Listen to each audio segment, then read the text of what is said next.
Hey everybody, just going to take a quick break from the show to tell you a little bit about Shutterfly. If you're like us, you take a lot of pictures because you have a camera right in your hand all the time. How would you not take a lot of pictures? And we're taking all these pictures, more than we've ever taken in the history of the world. What are you going to do with them all? That's the thing. You used to get a solid picture, and then you'd look through them, and you could enjoy them. Now they're like back on your camera roll. You can't even find them. You don't want that. That's why the cool thing you need to do, and what I did, and I think it's pretty cool, is create a Shutterfly photo book. Oh. What I did, and you're going to enjoy this, Jimmy, because I haven't showed this to you yet, but took all of our pictures from being on tour this year. Oh. All live show pictures, us backstage, us on stage, doing all that stuff, and like some of the, just the venues and things, and made a little photo book out of that. Also, they have free 24-hour designer service as well. With their 24-hour designer service, a professional designer is going to lay out the book for you for free in just a day. Make something that means something with Shutterfly. Enjoy 40% off orders over $29 with promo code SMALLTOWN. See site for promotional details. And now back to the show. Hey everybody, just going to take a quick break from the show to get you styled up with Stitch Fix. Shopping's hard. It's hard. With Stitch Fix, you get a stylist, though, who understands your style, your size, your budget, and they do all the shopping for you. Wow. This is excellent. Shopping, I'm telling you, shopping and figure out your style, it's overwhelming. Let somebody help you when it comes to getting dressed. We don't know what we're doing, so we let Stitch Fix help us out. A Stitch Fix stylist there. They know what works on us. We get the prices that make us look really good, and it feels good. You get some confidence boost walking around knowing that you're looking decent here. Oh, yeah. Yeah, we just give the stylist our sizes, style, budget preferences. We order boxes when we want, how we want, no subscription or any of that required. And they send called Just For Me pieces as well. Like, maybe you'd like this, and it's awesome. Outfit recommendations, styling tips. You keep what you love, you send back the rest. It's super easy. Yep. You can do it, and we are doing it because it's excellent. Personal styling for everyone. Get started today at stitchfix.com/STM. That's stitchfix.com/STM. Now back to the show. Did you know that parents rank financial literacy as the #1 most difficult life skill to teach? Meet Greenlight, the debit card and money app for families. With Greenlight, you can send money to kids quickly, set up chores, automate allowance, and keep an eye on your kids' spending with real-time notifications. Kids learn to earn, save, and spend wisely. And parents can rest easy knowing their kids are learning about money with guardrails in place. Try Greenlight risk-free today at greenlight.com/Wondery. This week, in Winnemucca, Nevada, a newcomer to the area disappears and police think they know the culprit until they also disappear. Who could be causing all these mysterious vanishings? Welcome to Small Town Murder.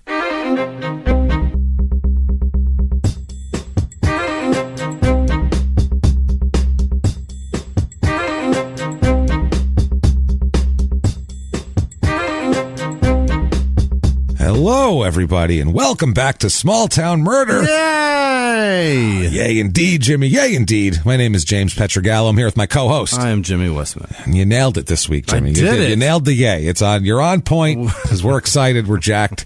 Thank you guys for joining us on another exciting, wild edition of Small Town Murder, and it'll be no different this week. I have to tell you, next week's story is going to be wild. Yeah? I'll just give you a hint. It takes place in Pennsylvania, and it's insane. Oh. We'll get to that, but this week's is crazy, too. But next week's I'm very excited about also. Okay. Sometimes, very few times, I'm like, ooh, next week's going to be so fun, too. Like Pocket Robin episode, I knew that, and I announced tune in next week, trust me. And this is one of those here. We're going to have a lot of fun today. Thank you for everyone that came out to Ohio, by the way, to see us live. Thank you. Columbus and Cleveland this weekend. We had a blast. Cleveland, your town is absolutely abhorrent and terrible, but the people What are is wonderful. going on Well, the there? people who came to our shows are wonderful. Yeah. Everyone else is terrible at their jobs. Yeah. Everyone seems like they're in advanced states of depression while they're working. Well, everyone. it's because of the buildings. Did you see them? It's Good Christ. I don't know what it is. Cleveland. I'm as a friend. This is like This is an intervention. You need to get some help. Yeah. You're depressed. You're sad, and I'm afraid you're going to hurt yourself. Put it that way.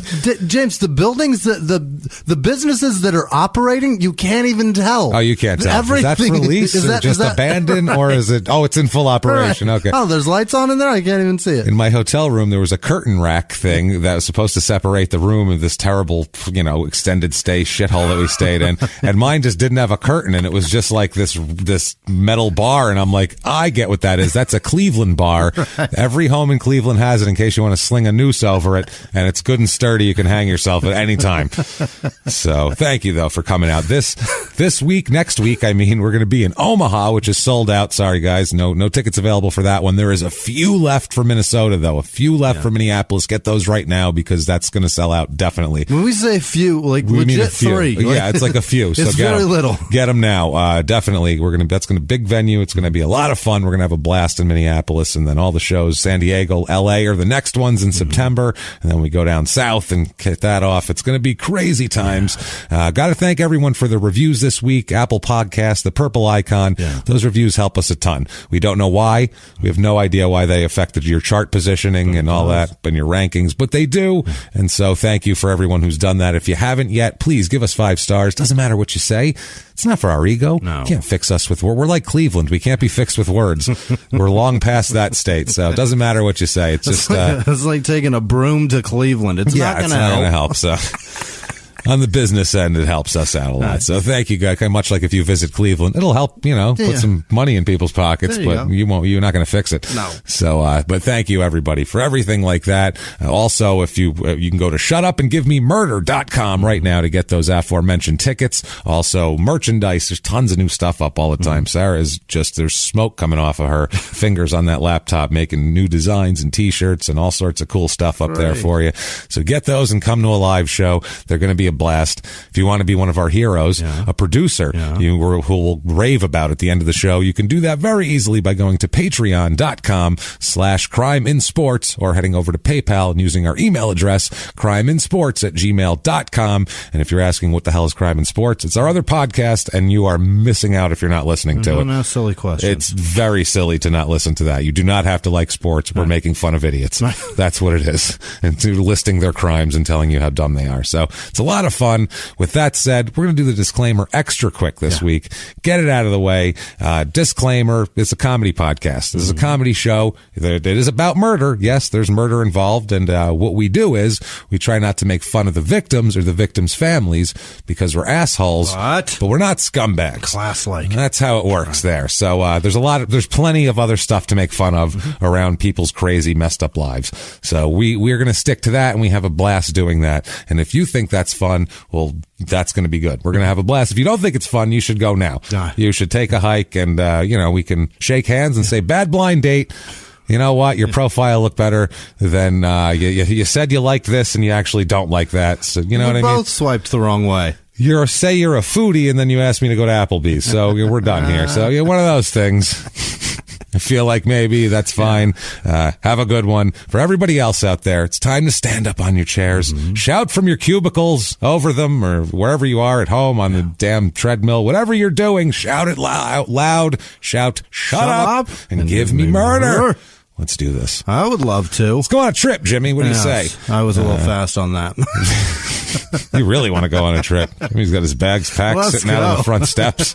Haven't even pulled up yet. Yeah. Holy shit. Wait for the Uber, Jimmy. Just give him time to stop and set his computer Hurry and everything. up, Dan. Jesus. So, we're going all the way to Nevada. From last week, we were in Michigan. We were. And we had a lot of people in the Midwest who came from Michigan to the Cleveland show. That was fun. Said we really nailed Jackson, Michigan to a T, which I love when people from these towns tell us, holy crap, I don't know how you've never been there. Right. You nailed it. So that's a source of pride for us, just going off of statistics. Congratulations on reading about us and figuring out exactly what we're like. Well, we are going this week to Nevada, out west here. Our last case in Nevada is as we know, was in Dayton, Nevada, which was a that case that still bothers me with the kid in the trailer and the footprints in the snow. If you have not listened to that, I think it's episode 74, possibly something around there. It's Dayton, Nevada.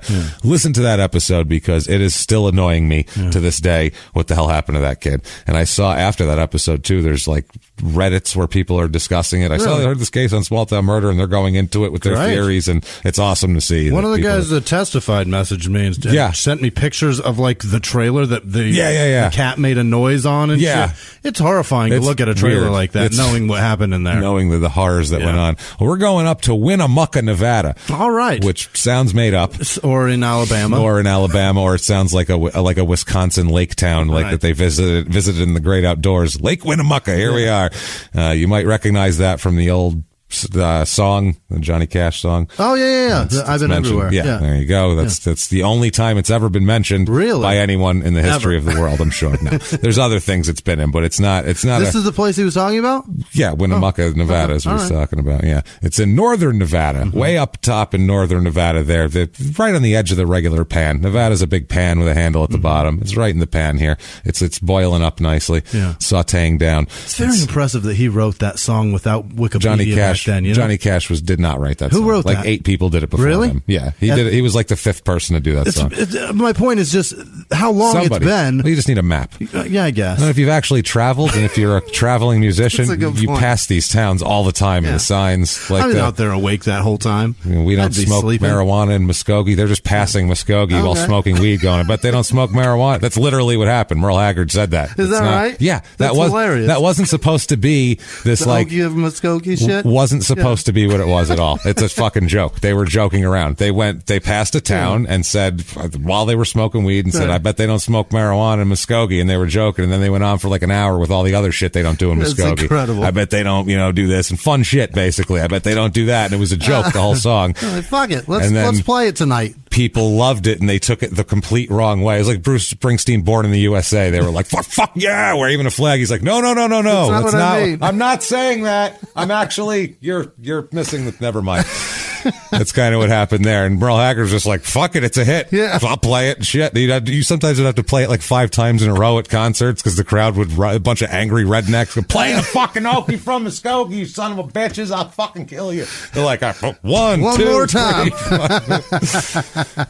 So yeah, it's one of those things. So you never amazing. Know. But it's 7 hours to Las Vegas. So it's not, when you think Nevada, you think Vegas automatically. There's nowhere, we're closer to Vegas than this place is by far. We're 4 hours. Yeah, 7 hours to Vegas, 2.5 hours to Reno, so it's not even up near there. 4 hours to Boise. Good Lord. There is nothing around this place. It's barely in fucking Nevada. It's barely in Nevada, and it's, 2.5 hours to Reno, and that's the closest, quote, big city, which even they call themselves a little city. Right. So it's not, it's out there, man. Middle of fucking nowhere. It's in Humboldt County. Okay. Nevada's Humboldt County. The Humboldt County without the good weed. Right. So have fun. Hey, I'm here. Right. Oh, no. Jesus. What the hell's going on? God damn it, I'm here. Can you grow weed in dust? Is that? It's just dirt. It's very loose soil. It grows real big, matter of fact, because it's radioactive. Yeah, that's true. Good point. Zip codes 89445 and 446. Can't hold them back here. Area code 775. 9.4 square miles of nothingness. Yeah. The motto here is, Jesus Christ, quote, the city of paved streets. That's literally their motto. Wow. Or their secondary motto, quote, the city of easily impressed people. Yeah. The city of refrigerators. Right. The city of beds. Incredible. Paved street. City of people with shoes. What the fuck? That's what it is. Or their alternate one, it's less known, but it gets around. Quote, scream all you want, ain't nobody gonna hear you. There's also that one. So, history of this town. It was named for Chief Winnemucca, who was the chief of the local tribe and who lived in this area. And he had a camp near here, Chief Winnemucca, and loosely translated, Winnemucca means one moccasin. Oh. So he was apparently dipping into the sauce a little bit and wandering losing around. A shoe from time to time? Maybe a peyote high, and then he lost a shoe, and they're like, you never have both shoes, Chief. We love you. You're a great leader. Yeah. You've taken our people from here to here. I mean, we're impressed with everything. We like your economic policies are wonderful. We like your social. You're very kind to everybody, but you got to put both shoes on. We're really people are starting to talk. That's your name, for Christ's sake. You realize that? It's not just behind your back. They're calling it right to your face. We're doing this show about 10 years too late. That is a fantastic nickname for an old coworker I had who called in sick one day because he, quote unquote, couldn't find his shoe. That's amazing. If I would have done this show, then I would have called him Winnemucca every day. You don't get paid for that, I hope. Is that a sick day, or do they go, that's a vacation day, mister? You're not taking a sick day. You still get paid for it if it's part of your PTO. I guess so. I don't know how that works. He called in. Said, I'm sorry, guys. No shoe. I got one. That's unbelievable. I mean, I could switch back and forth and hop around. I don't know what you want me to do, but I'll come in if you want. So the chief's daughter here, Sarah Winnemucca, which is just that's not just that Sarah. Doesn't make any sense. We'll just give her an old Bible Jewish name. There you go. Sarah Winnemucca she was big into education and for the fair treatment of the tribes in the area. Like if you're going to come in here and mine, you got to treat these people right and respect their land and all that sort of thing. Their family all learned to speak English so they could negotiate and things like that. Sarah worked as an interpreter and a scout and a messenger for the United States Army in the late 1870s also. She published an autobiography. It's the first one written by a Native American woman in 1883 and is based on a lot of lectures she'd given. She'd go out to the Northeast and Mid-Atlantic states and give lectures of life out west and what it's like with, the tribes with people, with settlers coming in and all that sort of thing. On September 16th, 1868, the Central Pacific Railroad reached here. And then boom. I mean, that's once there's a railroad, you have a town. Otherwise you just had back then, because we're not talking, there's no highway system. There's no cars. So no way to get there. Just, I don't know, get off the railroad, get on your buggy and your wagon for 3 days, and maybe you'll find us in the middle of the desert somewhere. That is interesting. So it's difficult. Basque immigrants here. The Basques, like this town is all Basque. What is that? Basque is it's a region. It's a Spanish. The Basques are Spanish, but it's like the Spanish. They have their own language. It's a totally different thing. And if I'm kind of into like chefs and chef shit. Like Basques have their own type of chef where they're like they're their own kind of ethnicity. They have their own language. They have their own, like, genetically, they're slightly different than people around them. It's a totally different thing. They're an indigenous ethnic group it's kind of like Spanish and part French is basically the way they say they are. And I know I'm not explaining the Basques. There's a deep, long history and all that. Are they from Spain? Yeah, they're from Spain. They're from I guess it's a region that is located, let's see, around the west end of the Pyrenees on the coast of the Bay of Biscay, and straddles parts of north central Spain and southwestern France. So it's this region, and they're all their own thing. They're like the Cajuns of Europe, basically. Would be the best way to describe them. Like, you know how if you go down south, we did Homa. It's another thing. It's a different person. They're American, but not really. They're sort of their own. Cajuns are their own thing, and that's kind of what the Basques are. These people, for some reason, these Basque people chose to come to Winnemucca, Nevada.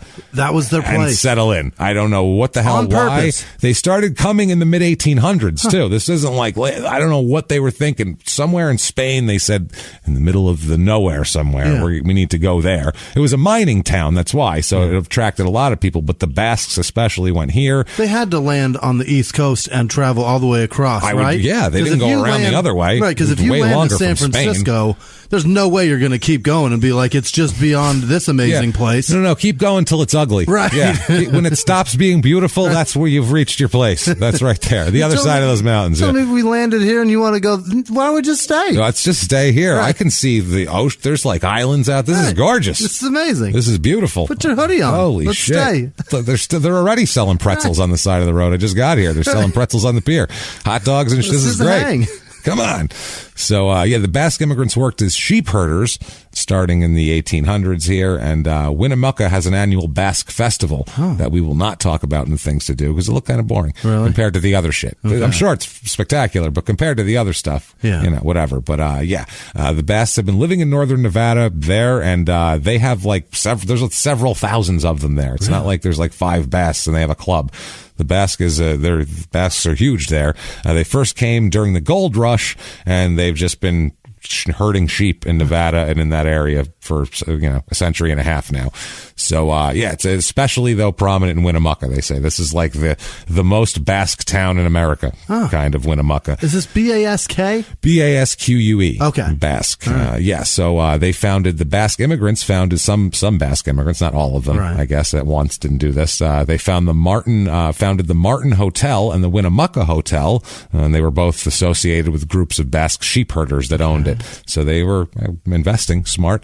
In 1900, September 19th to be exact, Butch Cassidy's gang robbed the First National Bank of Winnemucca. Really? And got away with $32,640. That's a shitload of money. It's a lot of money in the 1900. In That's cash. In cash money. That's not bad. Untraceable. They had a big Chinatown in the late 1800s, early 1900s. They had a big Chinatown. They showed up to be railroad workers originally in the West there, and some just hung out and stayed here. In the 1890s, there was about 400 Chinese people there out of the population, which was a lot out of the population. And it was a very different type of place. So they had Basque, they had a Chinatown, and this little town in the middle of nowhere. So it was wild. Yeah, it was really had some life to this town. They have brothels. Yeah, they have brothels now. Not just then, now too. Oh, because this shit is legal. Oh yeah, they have the Winnemucca's brothel district.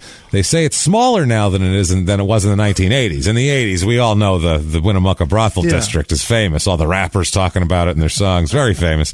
It's known as the ring circle or the line, based on the layout of the streets here. Sex workers have to register with the local police. Yeah, they have to register their vehicles. This is a sex worker vehicle. Really? It'll be taking blowjobs.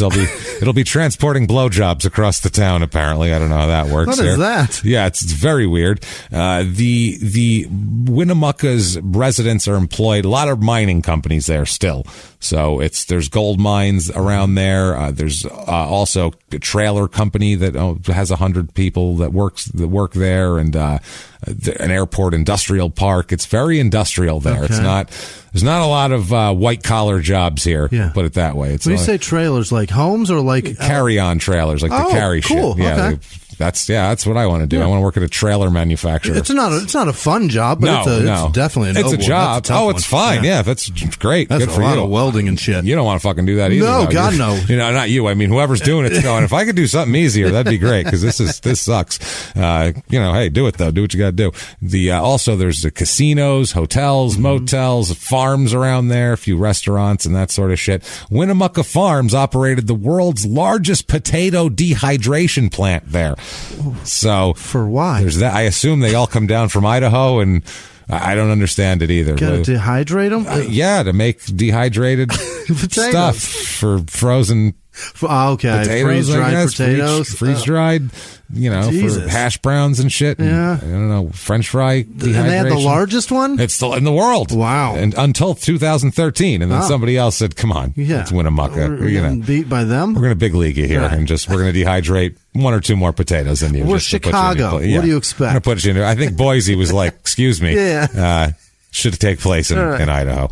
So Winnemucca, though, still one of the largest potato farming areas on the face of the planet. No kidding. So yeah, Winnemucca, you want a potato and go down in a mine, this is your place.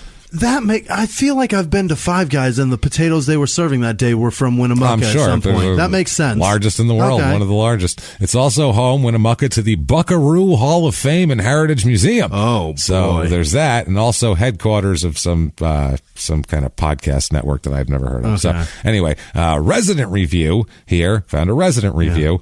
They don't love it. We'll put it that way.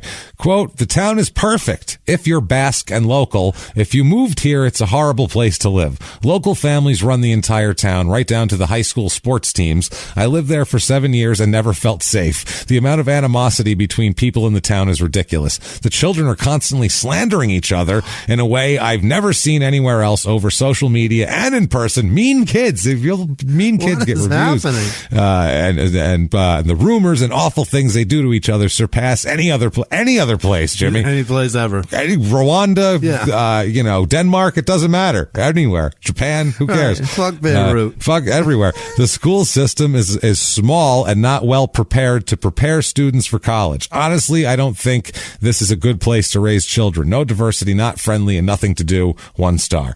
So, it's kind of a snapshot of the town here. That's an exhausting, they don't like scathing review. It is scathing. Yeah. So, turn of the century, I said there was 400 Chinese people here, and that was a lot because there's only 1,100 people here then. So, this is a good portion of the town. Are Chinese here. Now, people here, population today, 7,870 people. Okay. Which is up 28% since 1990. Here, female, a little more than male, which is odd because it's a younger population, more outside jobs. So it's weird.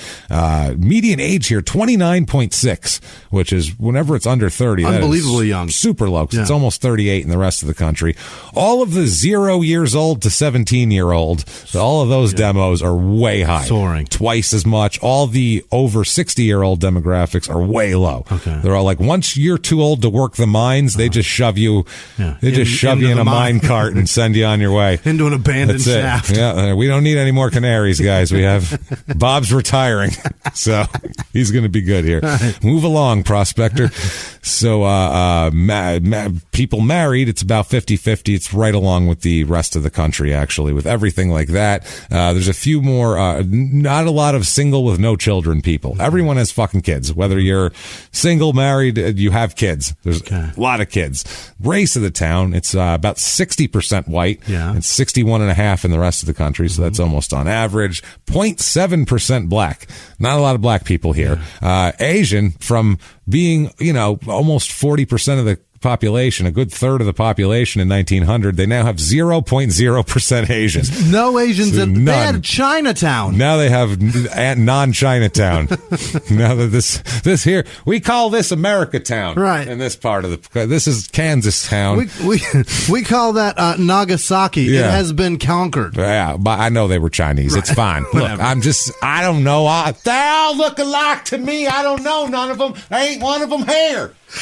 Jesus Christ. There's none to offend. That's ain't nobody around. They ain't gonna hear us. That's what I feel like. A lot of conversations like that going on. So Hispanic, 36%. So Hispanic is where the balance is. Got it. 36. Religious, 48% of the people here are religious. 25% are Catholic because Spanish people are Catholic. Hell yeah. Hispanic people are Catholic. They really are. That's the way that works. 12.7% Mormon. It's Nevada. They're going to find their way to any town. And if the railroad goes there, right, they're going to find it. And it's damn near Idaho. That's what I'm saying. Right. 0.0% Jewish here. They're like, I don't think so. Not good. Happening. We're not into the mining really. So 0.0% Islam as well. 21% Democrat in the last election. 70% Republican here. It's 8% independent, which is a lot actually for anywhere. Unemployment rate's about the same as the rest of the country. It's about 4%. Median household income is a little higher though, because these mining jobs do pay well because, they're dangerous as shit. Yeah. So you get hazard pay here. Right. 69,562 is the median household income. That's pretty good. Which is good. 57,000 the rest of the country. Normally the jobs, it's 0.6% of less than 1% of the jobs are normally in mining, quarrying, oil and gas extraction. Yeah. Here it is 27%. My fuck. So a little out of whack when it comes to that. This is a quarter of the job. Yeah, that's what I mean. That's what the jobs are here. Even like there's less, there's more like accommodation, food services type thing for people that stop on through because it's really like one of those places where kind of like when you're Gila Bend or one of those places, it's nothing else for 2 hours. So Dateland. Enjoy. Right. Yeah, if you want to stretch your legs and eat something, this is the only place you're going to be able to do it for a while. Not a lot of white collar jobs, about a third of those that should be there and that sort of thing. So even like the public schools and stuff like that are less jobs there. Cost of living, 100 being regular, par, and average. Here it is 101.7. So not very radio station. It's 101.7 Winnemucca, Nevada. W or it'd be K because we're sorry.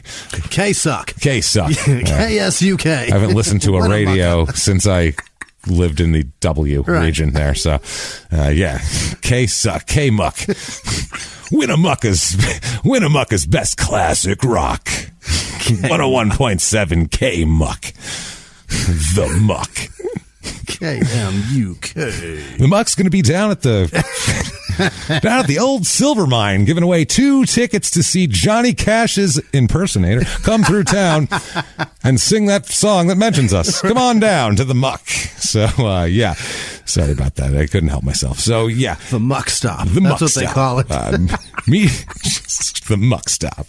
Median home cost here $202,800. So it's a little high, actually, higher than you would expect for the middle of nowhere like this. Most of the houses are between $150,000 and $300,000. More than half the houses. So, and if we've convinced you, I don't know how. You must move to Winnemucca. Go make a muck stop. Make a muck stop. We have for you the Winnemucca, Nevada Real Estate Report.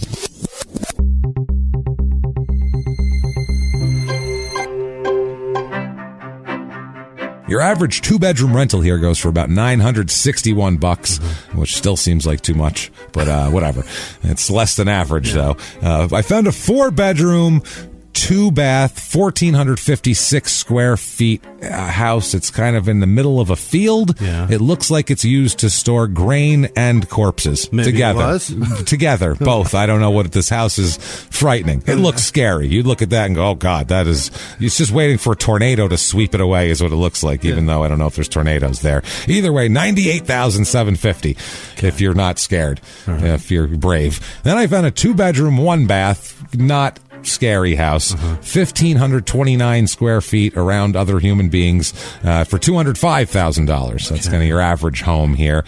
Then you want to stretch out. Let's say you own the silver mine. Plenty of Asians have perished there for decades till there's none left, and you're ready to buy 5-bedroom, 3.5-bath, 3,100 square foot, really nice, well appointed on a good amount of land. $534,900 for that. So. Take that for what it is. I can't imagine. Yeah, that's how that's $500,000 house in this place? In Winnemucca. Yeah, the muck. Oh, boy. K-muck. Yeah. So things to do here. Holy shit. We have the Humboldt County Parade of Lights. Yeah. That sounds good, right? Wow. Don't you want to know more about that? Yes, I do. Yeah, well, you can't because I went to the website and it just says more information coming soon. So... You're not going to... I'm sorry. No. We got lights coming. When? We'll tell you later. We don't know. There's going to be lights, and it's a fucking parade of some kind. Shut up. Will be their admission? We'll figure it out later, okay? Right now, we just got the title and the website. Who's welcome? Can I bring kids? We're not sure yet. Pets, we're not positive. I don't know if there's going to be hot dogs for the kids. Just stop it. You're putting too much pressure on us. More information. Just put it up on the site. More information coming soon. The Winnemucca Motorcycle. Winnemucca. Motorcycle and Music Festival. Holy shit. No. Winnemucca. God, I hate this place already. 18th annual Winnemucca Motorcycle and Music Festival in Winnemucca is sure to be the best event ever. Just the best event ever that's ever World's Fair. Step aside. 1964. Hey, look, electricity, the light. Fuck that. Best event ever. Why? Because there's plenty of action featuring live concerts, $1,000 poker run, death-defying special acts, a tattoo contest. Whoa. Is that to draw them or just look at my tattoo? It's better than his tattoo that I have on my arm. A bike show, bike games, and of course, the iconic burning bike. I don't get it. The best event ever in the history of human beings. Tattoo contest? We're going to light a motorcycle on and then fire? light a motorcycle. Have you guys been out of the house What is happening? before? I don't know what's going on.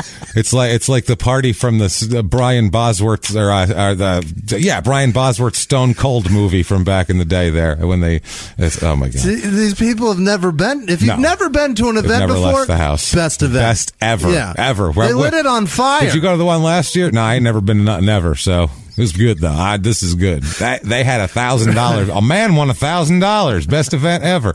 Then there's also the 30th annual Winnemucca Ranch Hand Rodeo. As you can see, I couldn't choose between one and the other. The largest and most exciting rodeo in Nevada, they claim here. They're going to be insulted when the Winnemucca happens. It's the best event ever. This is just the most exciting. They didn't say anything about exciting. They're not stepping on each other's toes. They know better. They stuck within Winnemucca. They know what's up. Yeah. 32 teams compete for bragging rights and prizes in saddle bronc riding, steer stopping, wild mugging, trailer loading, team roping, ranch doctoring, and team branding. It sounded like an insult. I don't know what they're doing here. Free admission. You wild mucking. What is this? What are they? Trailer loading, team roping, ranch doctoring, team brandering, wild mugging, steer stopping, son of a bitch. I have had it. Gosh damn.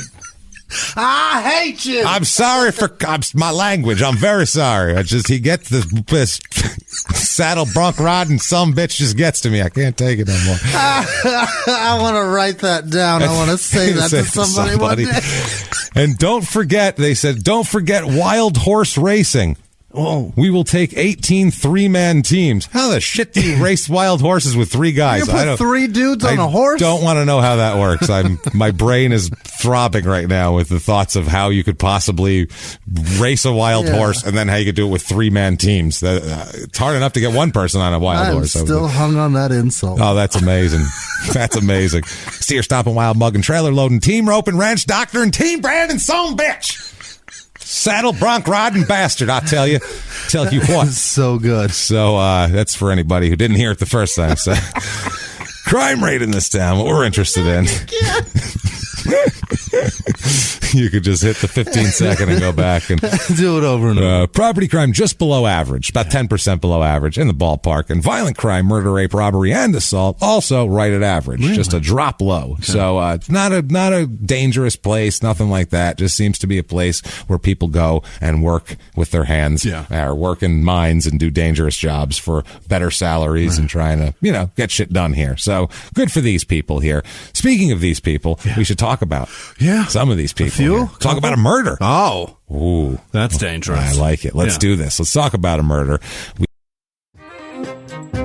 Hey everybody, just going to take a quick break from the show to tell you about the safest sponsor ever, Simply Safe. Absolutely, these people will keep you safe. It's amazing. You know that every 26 seconds a burglary takes place in the United States, according to the FBI. That means that by the time this podcast is over, dozens and dozens of homes will have been targeted, ransacked, God knows what happens here. So protect your home before it's too late with Simply Safe proactive security system. Simply Safe helps stop threats before they even have a chance to break in.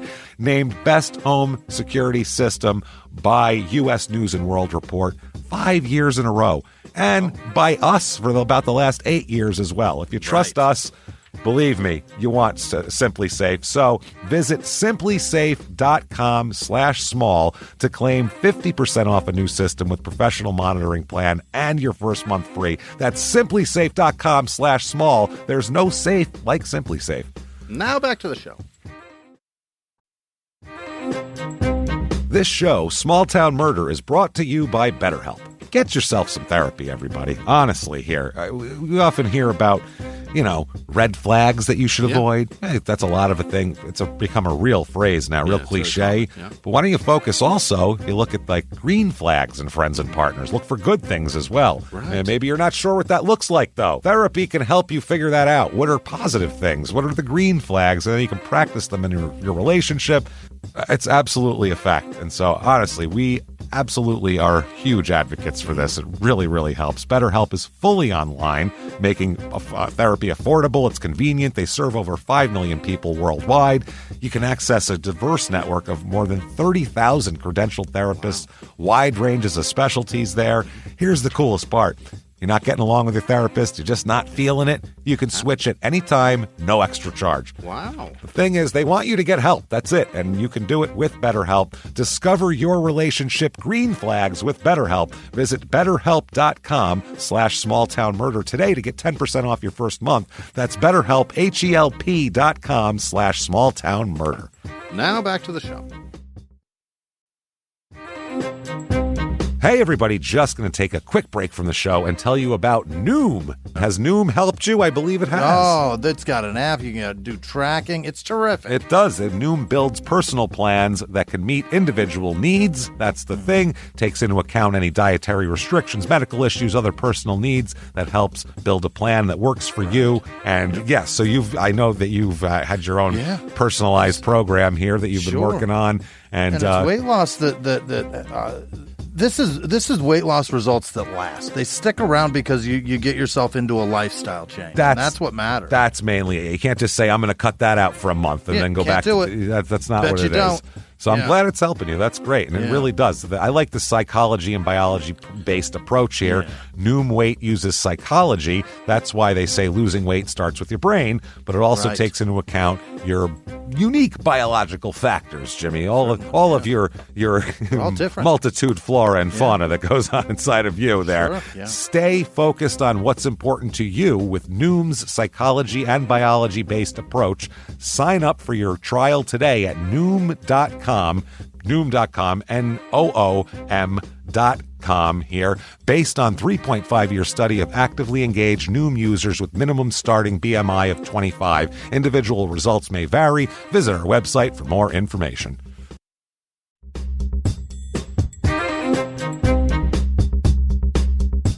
Hey, everybody, just going to take a quick break from the show to tell you a little bit about HelloFresh. HelloFresh.com. That's right. With America's #1 meal kit, HelloFresh, you'll get easy, seasonal recipes and pre-measured ingredients delivered right to your door. And all you have to do is cook it and enjoy. Yeah. And I'll tell you, I don't know, I'm upset that we haven't had HelloFresh as a sponsor sooner because then we could have been having their food sooner. Yeah. And I got the food and I said, why have we not had HelloFresh? Because I want this all the time.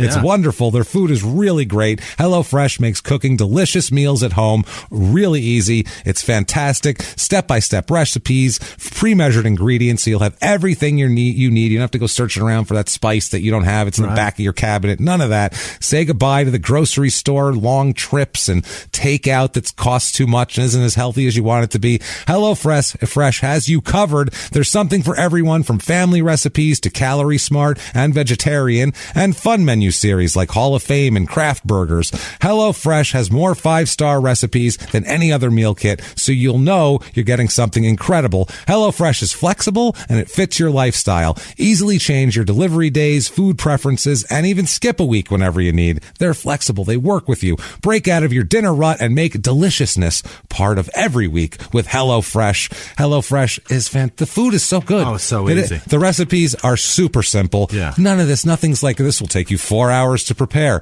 Simple recipes. Anybody can do them. Anybody. If you want to start making something at home that's good for you, good for your family, or just yourself or whoever, this is the way to do it with HelloFresh. And for $80 off your first month of HelloFresh, go to HelloFresh.com/smalltownmurder80 and then you enter smalltownmurder80 at checkout. That's 80. Yeah. It's like receiving 8 free meals, and you only get that at HelloFresh.com/smalltownmurder80, promo code smalltownmurder80. And now back to the show.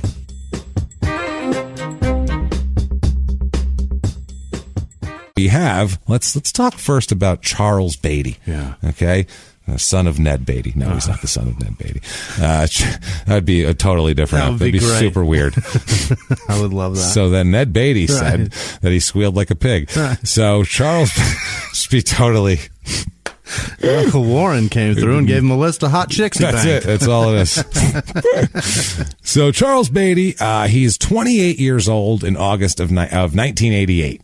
So he was born in 1960, obviously. Yeah. He moves to Winnemucca, Nevada that month. He moves from Wyoming here, from Rock Springs, Wyoming, to Winnemucca, Nevada, which that doesn't sound like a big move. No. But Rock Springs, Wyoming, it's probably like I'm moving to the city now. Yeah. There's 7,000 people there. And, they have a ranch hand rodeo that's very exciting. Not the best event ever, but it's there. So he gets a job pretty much right away. Yeah. Seems like if you are capable of working in a mine or something like that, you could get a job here in the 80s, no problem. So he gets employment pretty quickly at the Pinson mine. So in a mine, it's a silver mine, or it's a gold mine, I'm sorry. And he moves into a house on South Street in Winnemucca. So coming together, 28-year-old guy moves to a new town, gets a job, gets an apartment. Typical shit. It's pretty great, though. Yeah. I mean, hey, especially if you live in because Rock Springs is a small town in Wyoming. If you're from a small town in Wyoming, this is like a step out on your own, and you're going to, I don't know. For me, that would be exciting. Found a job right away, found a place right away. It's pretty good. For him, for me to move to Winnemucca right now, I'd be like, holy Jesus, because I'm used to having more options. We live in a city, but if you came from Rock Springs, Wyoming, you'd be like, this is slamming. God help you, Winnemucca, if you can't figure out pizza. Oh, my God. Oh, Jesus. I don't want Winnemucca pizza. I'm sure you don't. I'm positive, absolutely positive you don't want their pizza. I had Morenci, Arizona pizza once. It was comically bad. Why would you do that? It still wasn't as bad as La Rosa's in Cincinnati, but it was pretty goddamn disgusting. Morenci, Arizona. It was so weird. Yeah, Morenci, Arizona. Why don't you just keep going? Well, Morenci, Arizona is basically... How starving were you? It's a smaller Winnemucca. Yeah. If Winnemucca had a tiny, tiny turd, it would be it would be Morenci, Arizona. It's a town that's it's built around one mine, and everyone in town works at the mine, and there's 150 people there. Right. We did a comedy, not me and you, but I did a comedy show that you passed on to me somehow, where we went there and literally the entire town came to the comedy show. Right. Like at the hotel the night before, they had to call the person to come to the hotel to let us in, to check us in, because we got there past 8 or some shit. And then they were like, oh, everyone's real excited for the show. And we're like, what do you mean? They're like, oh, the whole town was there. Everybody, old people, kids, the whole town. I'm telling horrible dick jokes. And this was 5 years ago. They didn't care. They're like, this is the best game. They were like, this is the best night we've had in years. And we're like, what? It's the best event ever. The best event ever. So we're not even lighting a motorcycle on fire. You mean mugging sons of bitches. See what these ranch hands can do on this bucking Bronco. So this is a step in the right direction for Charles Beatty. Seems like a happy guy. Yeah. He's there for a little while. He's there for about a month. And his 24-year-old nephew comes to stay with him for a couple weeks and kind of check it out and see if he likes it too. His name is James Robertson. He's 24, like we said. He's also from Rock Springs, Wyoming. I guess he's sent word back to Rock Springs of the endless prosperity of Winnemucca. Yeah. They have a railroad. Yeah. There's a souvenir shop. It's amazing.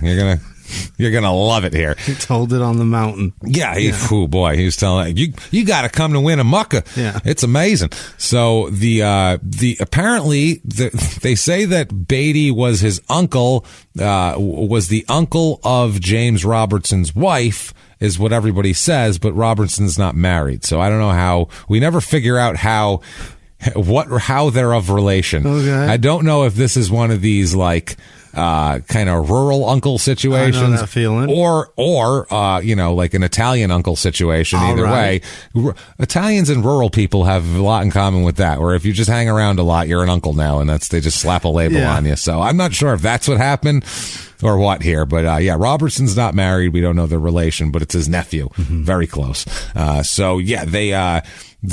He's originally Robertson's from Clarksville, Arkansas. Oh. So, you know what that's all about. Yeah. I don't know. I don't know. He lived at Point of Rocks, Wyoming at one point. Okay. And also Rock Springs. Yeah. He's like, I'm tired of these towns with rock in the name. I need to go somewhere else. Nothing is in Winnemucca. Right. That's perfect. I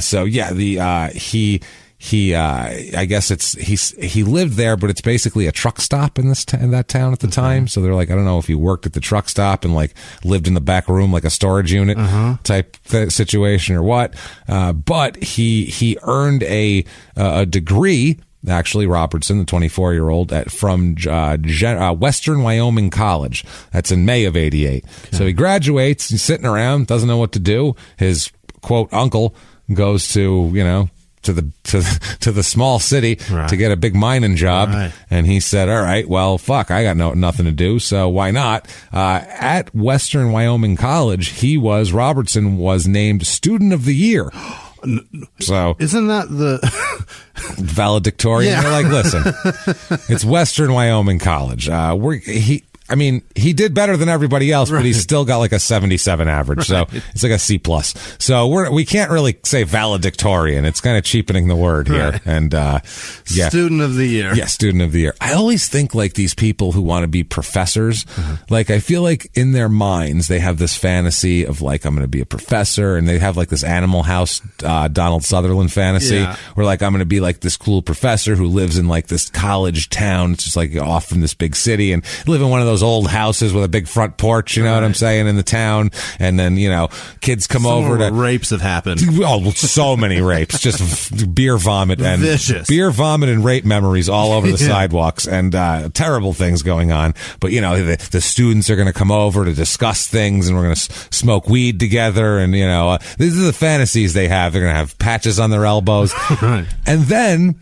they realize that those jobs are hard to get. Yeah. And they end up teaching at Western Wyoming College, and they have to live in Western Wyoming. Right. And they go, I have like $90,000 in student loan debt, and I'm teaching at Western 37 grand a year. Wyoming. Yeah. And I gotta live. And it's horrible and it's boring, and I'm gonna sell plasma till the day I die. Sending out the resume every day to like Dartmouth or something. Right. Just get me out of here. Get me to one of these leafy little towns, or Chapel Hill, North Carolina, something. Get me somewhere. Plasma and semen in their fucking mailbox. Terrible. Mailed out. Like, oh God, just please get me out of here. Please just buy this from me. No, I need money. I need to get out of here. Good God. I'll mine silver. I don't care. Now, Robertson also has, in addition to being a good student and being student of the year and having a college degree, he also has several physical disabilities. Robertson has some problems. This is a result of having Hodgkin's disease. Oh no! When he was 13 years old. Is that cancer? It's cancer in the lymph glands, but there's different kinds of Hodgkin's. Okay. There's Hodgkin's and there's lymphoma, non-Hodgkin's super lymphoma. curable. There's like a not very curable. It's the Seinfeld joke of the good Hodgkins. Oh, okay. The good Hodgkins? Or is that the Curb Your Enthusiasm? All right. They run together. But yeah. He's got the good Hodgkins. It's like, there's no good Hodgkins. He's like, well, it's a better Hodgkins than the other Hodgkins. That makes sense. So it's not, there's Mario Lemieux Hodgkins where you can still play hockey. And then there's, you're going to fucking die Hodgkins. We'll put it that way. Tomorrow Hodgkins. Never mind. Do you have Mario Lemieux Hodgkins? Yes? Okay, fine then. You're good. You'll be back out on the ice in 6 months. No sympathy from me. Yeah. You're going to be MVP next year. Terrific. It'll only make you stronger. But the other kind, very bad. So yeah, he has apparently a bunch of physical disabilities as a result of this, including partial paralysis, what they call a deformed shoulder.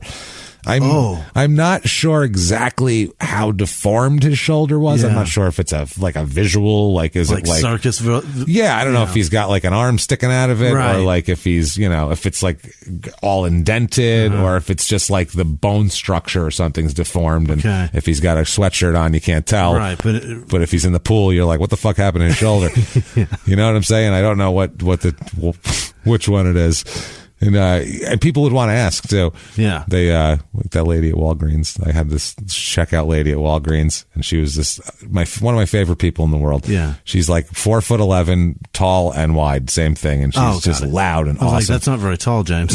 If you put her on her side, she's the same height. And I'm checking out, and this man comes in. He's an old man, and he comes in just babbling. Yeah. How you doing? It's a hot day out there. Oh boy, what's going to happen? Is it going to storm? I'm going to go here. You know what? I hear that Targets are closing. Like, he was saying shit like that to whoever would listen. Just walking in, and he had this big like road rash on his face, like it looked like he shot off a motorcycle at 100 miles an hour. No. And the one girl in line behind me, this lady, she looks at me and she goes, "That looks painful." And the cashier, the tiny one, this lady overhears that, then looks at the old man and goes, "What's wrong with your face?" Everybody wants to know if it's painful. And he's like, keeps talking. He goes, "What happened to your face?" She just keeps saying. I'm like, okay, this is hilarious. I wish it's mean, but I kind of also, he didn't seem to care. He's not going to bother her. She's tiny and unassuming. And I think he just started to explain it, and then I walked out because I can't be a part of this. But yeah, so deformed shoulder, also impaired speech that rendered him, he couldn't speak loudly. He had like a low or something in the range of his voice where he couldn't scream. He couldn't yell. Okay. It was impossible for him to project his voice. He had like one of those kind of pinched off voices. That seems tough. Also wore a leg brace for an injury caused by a motorcycle accident. God damn it. Think about that. Yeah. Unpack that for a second. Listen to what I just said. The man had Hodgkin's. He can't scream, and he had a motorcycle accident, so his leg's in a permanent thing? He was riding around a motorcycle. Yeah. Anyway, so that was before, that was after all that shit? Yeah, he got the thing when he was 13. He had Hodgkin's. He had a motorcycle accident later on. He had a leg brace from an injury caused at a motorcycle, maybe because he had partial paralysis, a deformed shoulder, and he's unable to scream, so it was harder to ride a motorcycle well, and he crashed it and fucked his leg up, too.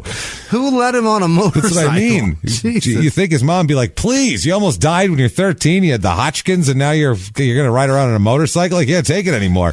The stress of you. Clearly wasn't Lemieux. No. Because you've got deformities. Lemieux's shoulders are fine, right, from what I understand. So I'm not positive. Terrific. Right. You know what? His wrister worked. Yeah. So now September of 1988 comes around, and so we have Beatty here and his nephew, and Beatty's working at the mine, and his nephew is, I guess, fighting through the pain of existing at this point, because he sounds like he's in a lot of pain all the time and has a lot of issues here. But he's plugging around, he's plugging through. And then September 14th, 1988 comes around, and Beatty's lived there for a little over a month. He's, settling in. He doesn't show up at work one day. Beatty doesn't, which is strange. And so they call him and he doesn't answer his telephone either. So they're like, okay, this isn't normal. They can't find him. They go to his house, knock on the door. Nobody answers the door. He's just disappeared. Right. So they're like, okay, this is odd for him. He's only been here a month, but he's been pretty dependable. And so they want to find out where he is. And they hear from the guys at work, well, his nephew just came, a couple weeks ago here. His nephew's 24. So they're like, all right, we got to talk to this Robertson guy, obviously. Yeah. If there's two dudes living somewhere and one of them's missing, you want to talk to the other one to find out maybe what happened, possibly. He might know. Problem is, he's also missing. Uh-oh. So now they're like, okay, they don't know what's going on. They assume they didn't run away together and, to run away to Idaho or something. Right. There's nowhere to go. They ran to Reno to marry. Like, I don't think that's what happened. They didn't go to find prostitutes. They have those in Winnemucca. So I don't know what they were.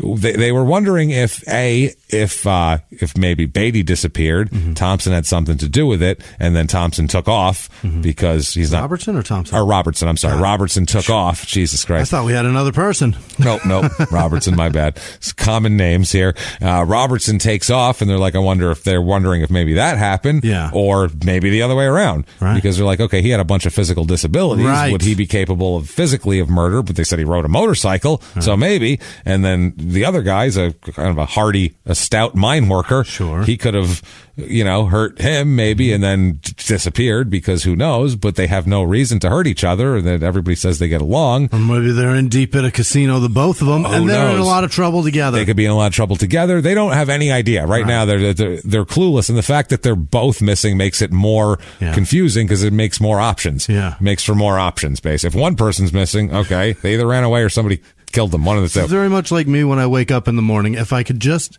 had my glasses, I could find my glasses. Yes, exactly. If we could just find one, we could find the other, but then we can't find either. So it's that sort of thing. Yeah. So on September 22nd, 1988, 8 days go by. Neither of these people, they won't answer their phone. They're not home. There's nothing going on. Nothing's done here. And then at one point, somebody is in the desert on September 22nd, 1988, and in a creek bed near a gravel road that goes out to a kind of a park that's kind of a disassociated park that they've stopped taking care of. Sounds type like of thing. Bentley song. It's kind of disassociated park. Yeah, it really does. Sounds like the site of the Ranch Hand Rodeo. Yeah. So anyway, they find a body there. And they find out that it is Robertson. Okay. Actually, he's clothed only in a pair of whitey-tighty boxer shorts or whitey-tighty underwear, like jockey shorts. Yeah. He's wearing a pair of white briefs and was wrapped in blankets and was in a ravine. So that was interesting. They're wondering what happened. And then it was pretty obvious that there was a problem because he had a gunshot wound in the top of his head. In the top? On the top of his head in a downward direction. Okay. And then if that wasn't bad enough, they're like, well, shit, that's weird. Another thing happened. Also, his throat had been cut. Oh, my God. They're like, okay, this was really, somebody really wanted to make sure that this was not going to come back again. So that seems like overkill. Wrapped in this blanket and put in a ravine, wrapped in several blankets. And then about a quarter mile away, because now they're spread out. Shit, spread out. Look for evidence. Look for where's his clothes. Right. Maybe we'll find a pair of jeans or something. They find Beatty stuffed into a trash bin. Wow. His feet sticking out. He had been shot in the back of the head, in the base of his skull, in an upward direction, like an execution. Like somebody came up, like a mob guy came up behind him and put one in the back of his skull. Okay. That's how that worked there. So they're about a quarter mile apart. And he has all his clothes on, though. Okay. He's not in his underwear. Okay. So this is a very interesting. It's horrifying. It's horrifying. And they're like, what the hell happened here? In a town of 7,000, 2 of their population is dispatched like legit hitman style. Oh yeah, this is serious hitman style. Top of the head, throat cut, like he owed the Colombian mob money. In a trash bin with your feet hanging out. And the other guy trash bin with your feet hanging out, so you wanted to be found. It's weird because when they found Robertson at first, they automatically were like, fucking Beatty, where is he? Let's get him. Literally, that was their first thought. Start collecting evidence on Beatty. It's got to be him. He comes here and in 2 weeks kills his nephew. Maybe he was hard to take care of, or who the hell knows what happened here. But then while they're looking for evidence, they go, oh, hey, never mind. Got it. New theory. Yeah. New theory. Case still open. Pretty sure it's not him. Yeah. We're pretty positive it's not Beatty. Matter of fact, case wide the fuck open. Wide open. Why are you sure? Well, he's in a trash bin. Upside down. Upside down. That's so weird. We're pretty sure he didn't do this. Right. Unless he felt so bad about it, he just decided to dive in head first. And just let the garbage overtake him. If there's no gun underneath all of that trash, I'm pretty sure he didn't do this. No shit, right? Yeah, unless it's in his hand, right, with a note in the other hand of how this happened. Shot myself in the back of the head. Yeah, so both shot in the head and one with the throat slashed. The way they look at it is they're thinking that it was, they're trying to put something together of how this might have happened. Yeah. And they're thinking, okay, maybe they're thinking that probably the kid got it first, the younger one, Robertson got it first, and then the other one looks like he was snuck up behind while he was standing, because it's an upward angle by a shorter person, or at least somebody that has a different angle. So they're looking at that, thinking possibly he walked into a room when this was going on with his nephew, and then somebody snuck up behind him and did this. They're trying to put together some kind of theory of what could have happened, but it's kind of difficult from just 2 bodies a quarter mile apart, of course, in a rural area here. So the problem is Robertson's body, because it was down at the ravine there edge and kind of exposed to weather a little bit more, had begun to decompose pretty good, and the examining physician couldn't determine the exact path of the bullet here, because it started to deteriorate, and how long he was alive, or conscious even after he was shot, or whether his throat, or they couldn't even tell whether the throat wound was inflicted post-mortem or not. Okay. So the decomposition makes it very difficult. All we know is slash and a gunshot. We don't exactly know what happened here. So they need to investigate. The cops go to Beatty's residence. Obviously, that's where they're going to start. Yeah. There they said that a blood specialist came in, a blood spatter specialist here, and testing guy. He testifies later on and says here that he found blood on the headboard in the back bedroom that was consistent with that of Robertson's. They said this blood excludes Beatty's from it. So this is not Beatty's blood. It's definitely Robertson's, and it's all over the headboard in the back bedroom. In the same bedroom, an agent here found 22 caliber cartridge casings on the floor under a mattress. Okay. So then the blood type consistent with Beatty's was discovered in front of the television in the living room. So it's obvious who got killed where. Anyway, under the mattress. Under the mattress. So on the floor under a mattress. So not between the mattress and the box spring, like under the bed. Under the bed. Like they popped off and either got kicked under the bed, hit or a leg, rolled under the bed too. Yeah, could have just rolled under the bed. We don't know how even a Winnemucca apartment. We don't know that it's got carpet. It could have some. That's the other thing. In my mind, I saw bare floors too. I don't know why. I didn't see like a nice plush carpeting for some reason. No, I saw like a kind of like those tiles but they look like wood, not parquet, but like the old ones from the 70s, and they get real shitty and like pieces of them come up. The cracked up linoleum. Like shit linoleum from like the 70s though. Bad brown linoleum. Oh yeah, it's all dehydrated. Yeah, dehydrated brown linoleum. Right. It's Winnemucca. It's been dried to nothing. Yeah. So now September 24th, this is a couple days later here.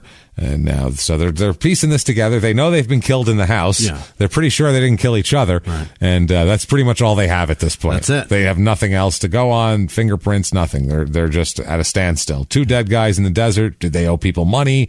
Who the fuck what happened here? And they were like, they didn't live here long enough to really piss anybody off. Yeah, that's the other part. That was the thing they said there. They started going around town. They're like, does he have a girlfriend? Does this one have, they start going into that. Is it a girlfriend thing? Did he talk to some other guy's woman or some shit like that? Or is it it's easy to piss people off, but up to a point of murder? Yeah, of this type of murder too, where you would not only kill the person you're mad at, but kill the guy with them too. And it's a lot. So they're going in there like, it doesn't seem like a feud. Everybody at work is like, I don't know, he just showed up and he seems like a nice guy, hard worker, does fine. And now he doesn't show up. Yeah, and nobody even knew Robertson. He didn't have a job yet or anything. He was just hanging out. So Who's they were Robertson? Like, Robertson. They were like, who?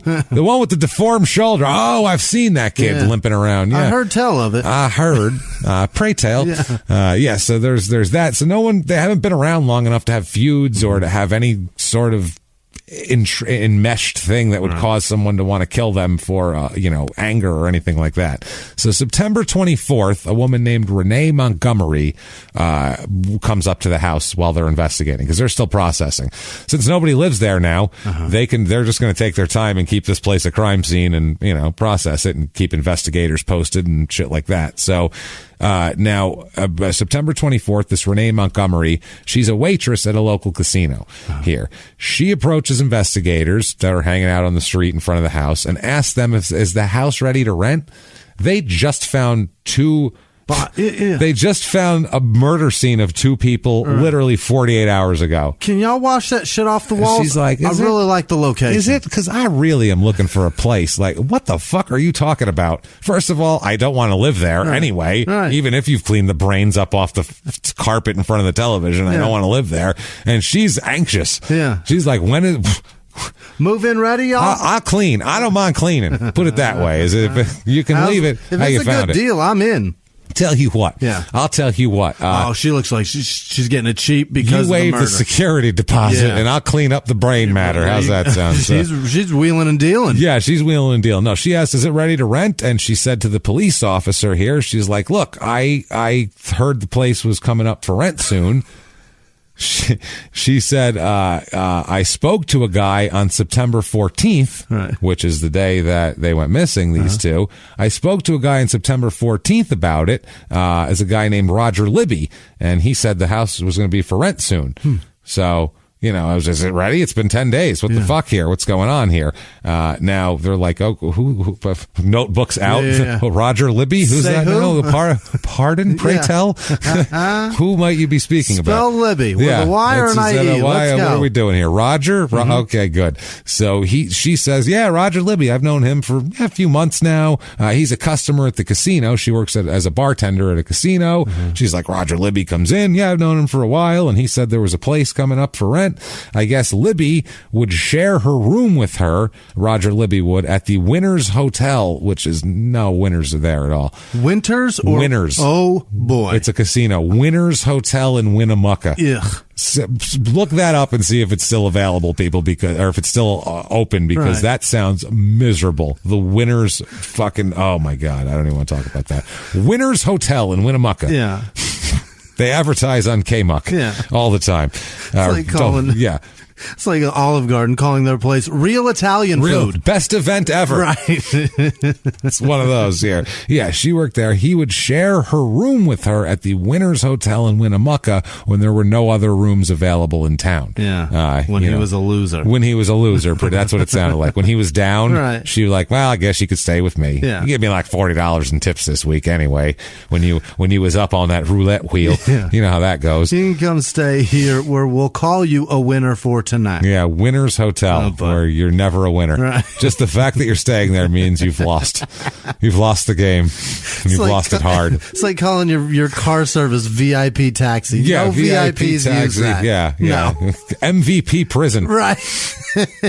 No. There's a lot of MVPs there, though. Yes, lots of them. So, after Labor Day weekend, early September, Libby told this Renee Montgomery that he was going to stay with Charles Beatty for a few days, she said. Now, on September 14th, he told her, this is the day they went missing, he told her that he was going back to Moberly, Missouri, where he's from.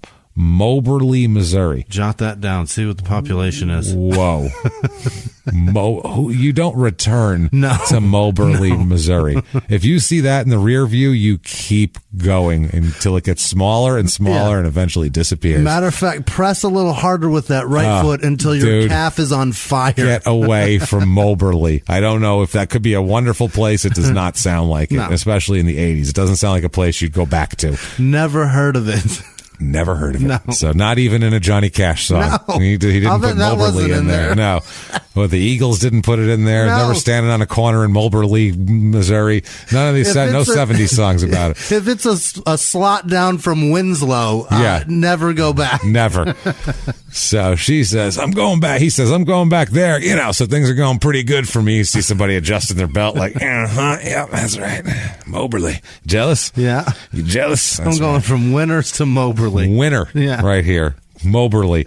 And he says that he also told her that Beatty was going back to Wyoming. Oh. He was not cool with Winnemucca. He was tired of it, didn't like his job. He's going back to Wyoming, and that they wanted to, and then they were going to rent the house to her, apparently now. Okay. So that's what happened on the 14th. So later that night, Libby, this is on the 14th, the evening of the 14th, when she gets off her shift at the casino, he says, why don't you come by the house and I'll show it to you. Yeah. So she comes to the house and she looks around, except for one bedroom, which Robertson, he does not let her, Libby does not let her see this one bedroom. He just told her it's a real mess in there. Yeah. It's a bunch of storage and stuff. So right it's just a room like the other one. Don't worry about it. So, don't worry about the brain matter on the headboard, which was still moist. Sliding. Still sliding. So then Renee Montgomery went back to the casino and she said she never saw Libby again. Okay. So she never heard any update. So 10 days later, she goes to the house like, what the fuck? Yeah. Is it up for rent or what? And there's police there like, not quite. Let's, we're going to talk to you. So, now September 24th, 1988, Missouri police locate Beatty's Chevy Blazer. It's in Missouri, obviously. Otherwise, it'd be weird if they found it in California. Right. Missouri police located it in Long Beach. Yeah. It'd be very odd. Instead, this is in Higbee, Missouri. And so they're like, well, there's the car. Why don't we just hang out by it for a while and see what happens? So sure enough, somebody approaches it with some keys ready to get in, and it's Roger Libby. Oh, Libby. Would you look at this fucking asshole? Bastard. You lousy You were taking his Blazer to Moberly? Moberly, you son of a bitch. You, hold on one second. Yeah. And I'll get the... You steer stomping, wild mugging, trailer loading, team roping, ranch doctor, and team branding son bitch. Roger Libby. Your bronc rod ain't gonna fly around here no more, Roger. Tired of your bullshit. So good. I was so mad I didn't have that memorized. Like, how the hell did you memorize? Never memorize that. Never, no. Write it down, take out a piece of paper. Every time. Hold on. Excuse me. I'm going to carry that around in my wallet from now on, a card with all those things. You know what, sir? One moment, please. Every time you get spongy-ass pizza, hit him with that. Hit him with it, call it up and go, excuse me, just hear me out. And yell that into the phone. So, bitch! Hang up on him. Shit pizza. So, so he's approaching the vehicle, and these two troopers, they jump out and go, hey, I'd like to talk to you, buddy, here about this. They search the front of the Blazer for weapons and everything. What they do find is they find Beatty's checkbook and his wallet in the passenger, in the pocket, You just got so fucking classy. Well, it's the pocket of the passenger door, so it's the passenger door. You just got so British. Wow. That was insane. The passenger.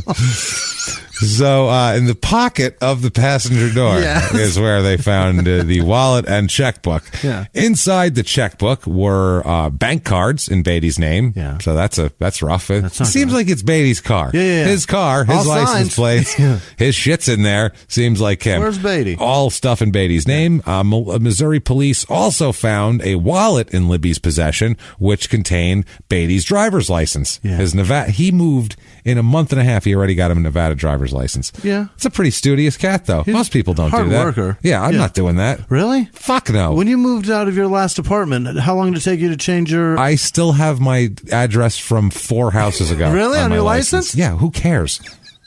I don't care. I don't know. I moved. You're supposed to. Yeah. But I moved what's and the I difference? put that shit on the next day. I don't want any association with that last place. I'm out. I don't even give a shit. I don't want anybody sending me anything, so send it to the 5 houses ago. I don't care. Knock yourself out. Yes, officer, I still live there. Yeah, I want 100%. Current address? Absolutely. You betcha. Sure. No problem. Fuck off. Rebellious I son of a don't bitch. care. It's just you don't need to know where I live. I'm fine. Nobody needs to know. My Everybody's address all right. is the pocket of that passenger door. Passenger door.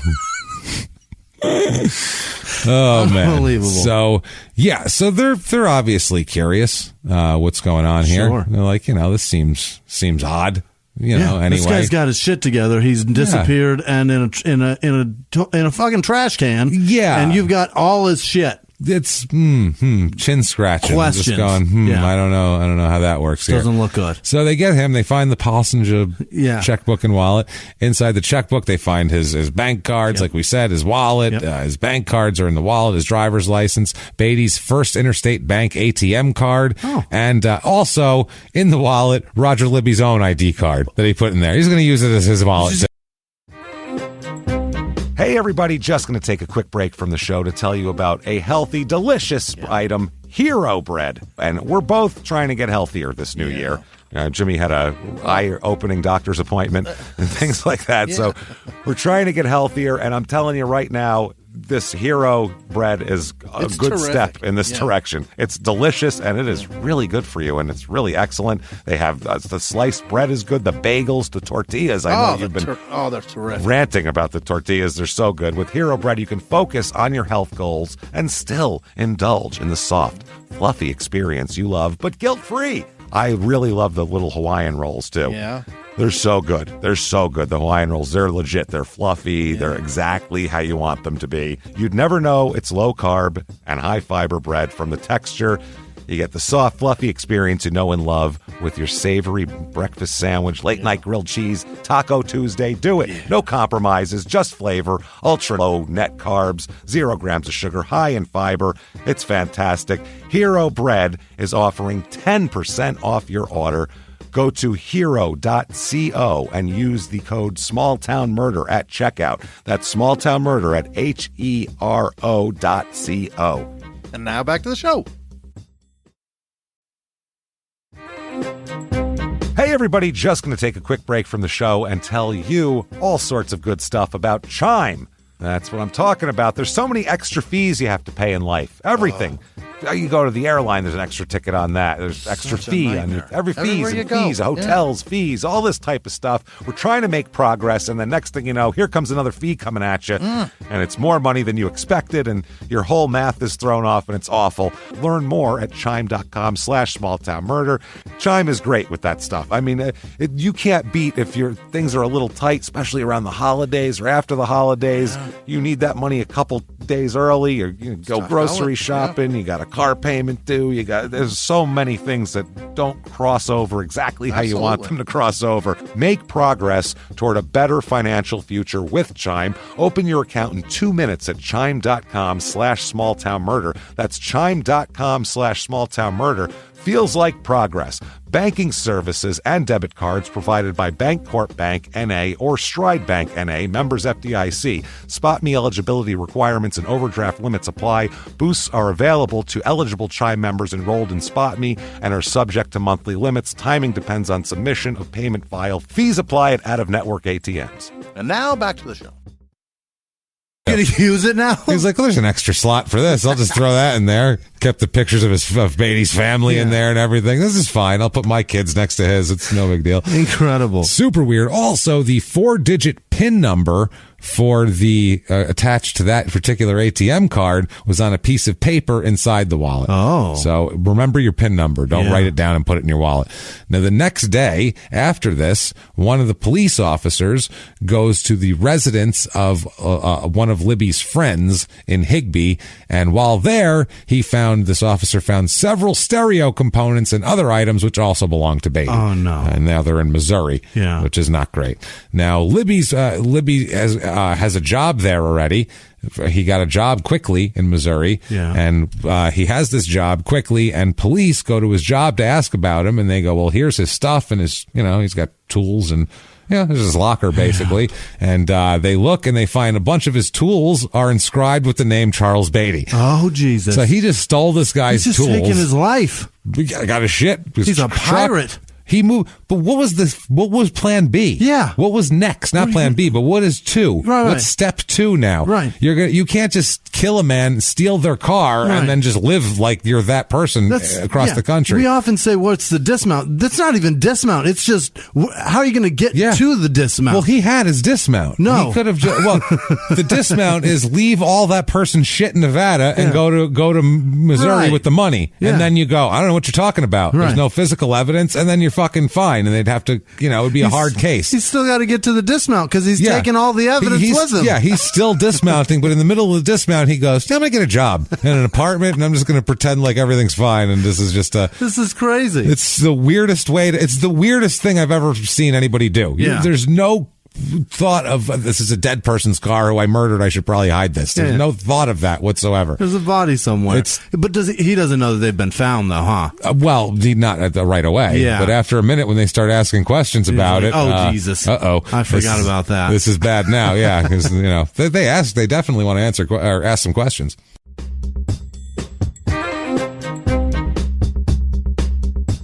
Hey, everybody, just going to take a quick break from the show to tell you a little bit more about BetterHelp. BetterHelp.com. That's right. If there's something that's interfering with your happiness or maybe preventing you from achieving your goals, BetterHelp Online Counseling can help. BetterHelp offers licensed professional counselors who are specialized in issues such as depression, anxiety, relationships, trauma, anger, family conflicts, LGBT matters, grief, self-esteem, and more. Connect with your professional counselor in a safe and private online environment and get help at your own time and at your own pace. Anything you share is completely confidential, and it's really convenient. It is. You can schedule secure video or phone sessions, as well as chat and text with your therapist. If for some reason you're not happy with your counselor, though, you can always request a new one at any time for no additional charge. Best of all, this is a truly affordable option. Small Town Murder listeners even get 10% off your first month with the discount code SmallTownMurder. So why not get started today? You have nothing to lose.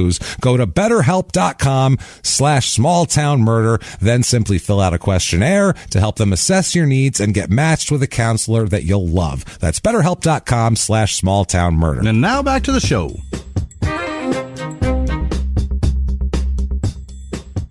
So basically, yeah, if Libby was a mob hitman and he killed Jimmy Hoffa, there wouldn't have been a big mystery. They would have just been like, yeah, he's right there. We found him in a car trunk, and the car was registered to this fucking idiot, and that's the end of the mystery. He's got his Teamsters card in his pocket. It's super weird. He's just carrying around his Teamsters card. It's super stupid. So that's basically what's going on here.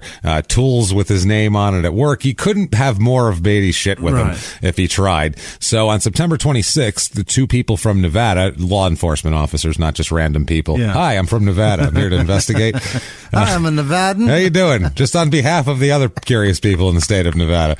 No, very specific people who work for law enforcement went to Missouri to continue this investigation. They searched the Blazer thoroughly, and they discover a .22 caliber rifle and a box of .22 caliber ammunition. Okay. And a note saying, I'm going to kill Beatty and Robertson with these, and blah, blah. You couldn't have any more.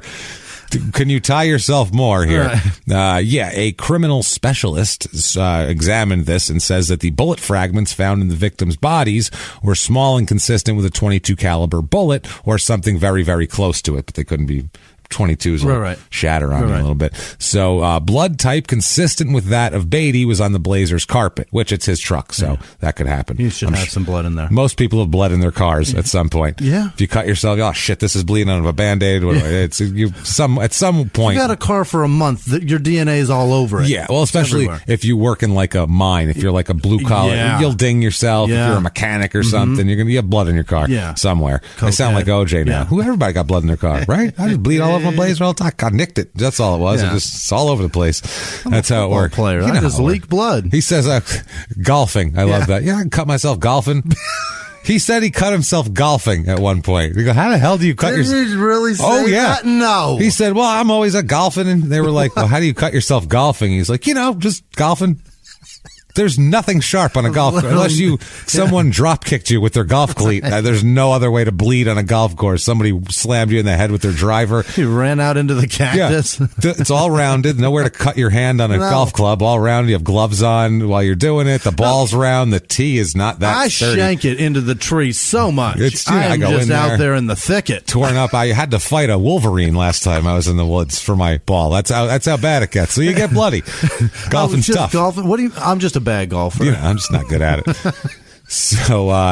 So as they investigate here, they discover that someone, I don't know who, someone made 3 withdrawals from an ATM using Beatty's Winnemucca bank account. Yeah. They would need that PIN number. Right. Luckily, it's written in that wallet that he has. Convenient. Very convenient. One withdrawal was in Winnemucca on September 14th, which is the same day he showed the apartment, killed them, and apparently withdrew some money.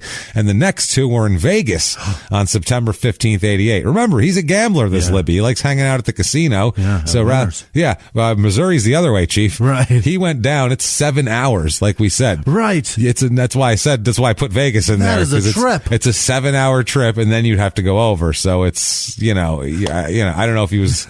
I'm going to go down to the 40, but just straight down and then all the way over on the interstate. I don't know what he was thinking there. I think he was hanging out. And also a white male individual that fits Libby's description was seen on shitty 80s surveillance video where you can't see people's faces. It was blurry and grainy, but similar. It was him. They look at that. They police look at these tapes. They look at everything and they're like, this is a pretty obvious what happened here. So they have to extradite him from Missouri, obviously, and he says, no, I refuse extradition. Normally, no matter how big of an asshole these people are, they're like, yeah, sure, whatever. Let's go. No, he says, nope, I'm not doing it. I'm going to stay here. And so, he's refusing to be extradited, and he could remain there for months, they said, based on this, unless it's fucking insane. So the district attorney in Winnemucca in Humboldt County has to file for extradition. Right. They also arrest a man named Wayne Hugg, who is questioned. He's a material witness in the case. He apparently took the ride eastward with Libby. And but they question him and they end up releasing Hugg because they say they don't think he has any connection with the killings. Okay. This guy, he just said, I'm driving to Missouri. You want to come? Type of thing. He didn't say, oh, by the way, I killed a guy. This is his truck. I have all his stuff. Would you like to see his driver's license? I don't think he said that. Here's his PIN number in case you need it. So they said they would start the extradition proceedings, but that could take up to 90 days. Good Lord. So Libby's a construction worker here, and he's being held in the Randolph County Jail in Huntsville, Missouri, while he awaits for this. And the Hugg guy was also arrested in the car. They were both going to the car. So they're still trying to figure out a motive in this case other than super low level robbery. Yeah. They can't really figure out anything other than they looked at everything. They're like, they don't seem to.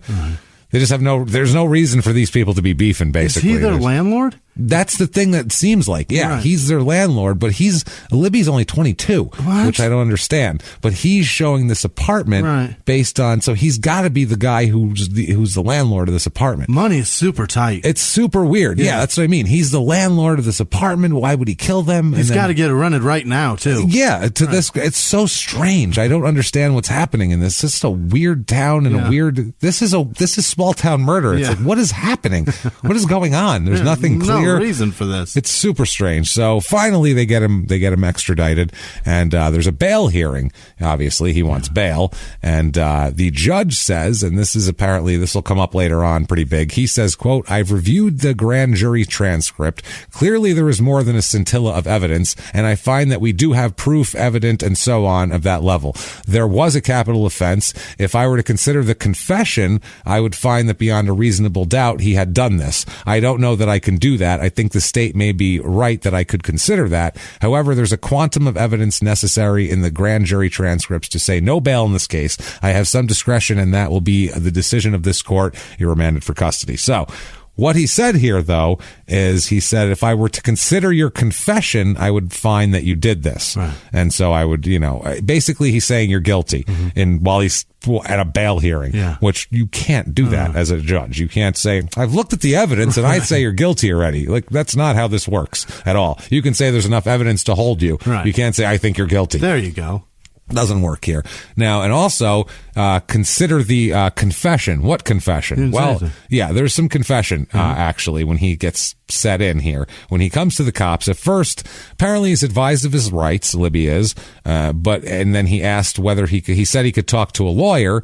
And they said, can I talk to a lawyer? And they said, sure, you can talk to a lawyer, but we think it'd be wise if you kept talking to us, though. They gave him one of those. They always say, sure, we'll get your lawyer right now, but once the lawyer comes in, I can't help you anymore. Right. That's the standard line. That they always say that. Because like the homicide detective, that's the guy trying to help you. Mm-hmm. No, it's not. He's not. And they say, once your lawyer gets here, then our conversation's over, and we're going to charge you with first-degree murder or second-degree, whatever's the most they can charge you with, and that's it. You're going to be charged and gone. Whereas, and then you go, well, I still can talk my way out of this. Otherwise, I'm not charged yet. And that's when people try to talk their way out of it. So they said that it would be wise to keep talking. And now they apparently, according to the Nevada Supreme Court, even if Libby said, I definitely want to talk to a lawyer, at that point, police must stop the interrogation and can only ask questions aimed at clarifying his intent of talking to an attorney. Okay. That's in the Nevada law there. That's in addition to your, federal Miranda rights and all that sort of thing. So prosecutors wanted all of Libby's statements allowed at the trial. They said, well, at first he denied it. So they're like, we'll put that in there too. Yeah. And they're like, yeah, but then you're going to put a confession in that he made after he asked for a lawyer and you coerced him into talking against state law and federal law, but mainly the more stringent state law. Mm-hmm. So they're like, you can't do that, basically. Like, I don't know what you want to do. They're just like, well, we'll say he denied it first. Like, yeah, that's probably less weight than the part when he said he did it. Right. So they're like, we'll give it to the jury and they can look at both those statements and decide which one they think is true. And no. So, they said, he said Libby at one point, they also barred a statement where he said he saw someone else commit the murders but wasn't involved himself. There was one statement where he said he didn't do anything, one where he said he did everything, and then one where he said, I saw who did it, but I didn't do anything. So he's got 3 stories that he told the cops. None of them matter, but they wanted it. The prosecutor said the conflicting statements would show that he must be lying about something. I mean, 2 of the 3 put him there. That's what I mean. Yeah. And there you go. 2 of the 3, he's there, and he's got to be lying in 2 of the 3 stories because all 3 can't be true. Right. Only one of them could be true. So they said that Libby's lawyer argued that he clearly wanted a lawyer and was coaxed into talking by an officer who threatened him with loss of help from the because they say, we're not going to help you. That'll be the end of your deals right there. We can't do anything for you. So the state files a felony, obviously, complaint here. Murder. It's 2 counts of murder with use of a deadly weapon, 3 counts of robbery with use of a deadly weapon, and 5 counts of grand larceny. They also filed notice of their intention to seek the death penalty against this young man here. He right away says, I want to change venues. Small town, all these Basque people, I don't want to be judged. I'm sorry, I can't do it. He says they deny his change of venue, of venue, which he's pissed about. I guess apparently there was a jury selection in 1990 in January, and the start of the trial was delayed while they went over whether to include his self-incriminating confessions or not. So finally, he moves for a change of venue based on pretrial publicity. He argued that it's impossible to have a fair trial because there's so much publicity relating to this whole thing, relating to whether the confession gets in or not, because the papers had a few things about that. District Court says no and says we're going to start in April. He presented copies of the local newspaper, transcripts of news broadcasts by a local radio station, and published between January 26th and August 2nd. So the Humboldt Sun news articles included facts about the killing and discovery of the bodies. I've read those articles. And so they were trying to do all that. They also discussed they had audio tape discussions between Libby and Chief Hayes of the police, and the court said that basically he said things they were trying to get in. He wanted statements that he made kind of like off the record, sort of, that Libby made off the record to a police chief. They wanted that included into the record.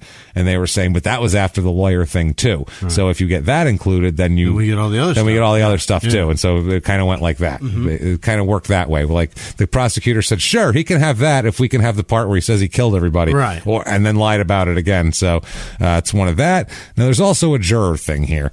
There's a super weird thing with the jury. He says that he's saying that the jury is dismissing women outright, and he's saying it's being prejudicial to women. Now, the way they describe it is at this point, especially in time in the 1990, they're talking about how basically, like you can complain that people are being taken off the jury if they're like you. Right. Like if you're a black man and they're kicking all the black men off the jury, you can say, hey, you can't do that. But if you're a white dude and they're kicking or if you're any dude and they're kicking a bunch of women off, that's not advantageous. That's not you. Right. So they're saying you can't complain about that. Whereas he's saying, whether they're me or not, I think they're going to be more sympathetic as a juror. Right. So I would rather do that. And women are more apt to say no to the death penalty. Especially for a 22-year-old. Who killed dudes. Right. Exactly. There's no kids involved. Right. Although there's no rape, there's no kids, there's no way. That's what I mean. So that's the way I'm not saying that's the way the women think. That's how he's looking. That's how he's looking at it. He's going, I have a better chance with women here. Or he's just the first feminist. You know he's like, damn it, this is not right. They have as much right to serve on this jury as you. Trail stomping shit. I don't remember. Some bitch. You Bull Brandon motherfucker. Bull Brandon, goddamn team roping. Mean mugging, what was it? I don't know. Jesus, I wish I could remember. So, they have all these different jury things here, and they bring the jury back later on, and the district court says they do a thing in a group. It's so weird. Where they said, because they picked the jury, and then they argued about a bunch of shit with the confession, and then they brought the jury back. So they're like, okay, between the time when we picked you and now, have you heard anything else about the case? Because they question the jury, have you heard anything about this case? Yeah. And that was all taken care of beforehand, but now months have gone by and they've been out in the open. Oh, God. So they're like, okay, we have to re-voir all the jurors as to what the hell they've heard. So they get them in a big group and they said, has anybody heard shit about this? And one juror raised his hand, and the judge asked the other jurors to step out, and he questioned this guy. And this was a Mr. Scott, the juror. He told the judge that he read something about a confession in the Humboldt Sun.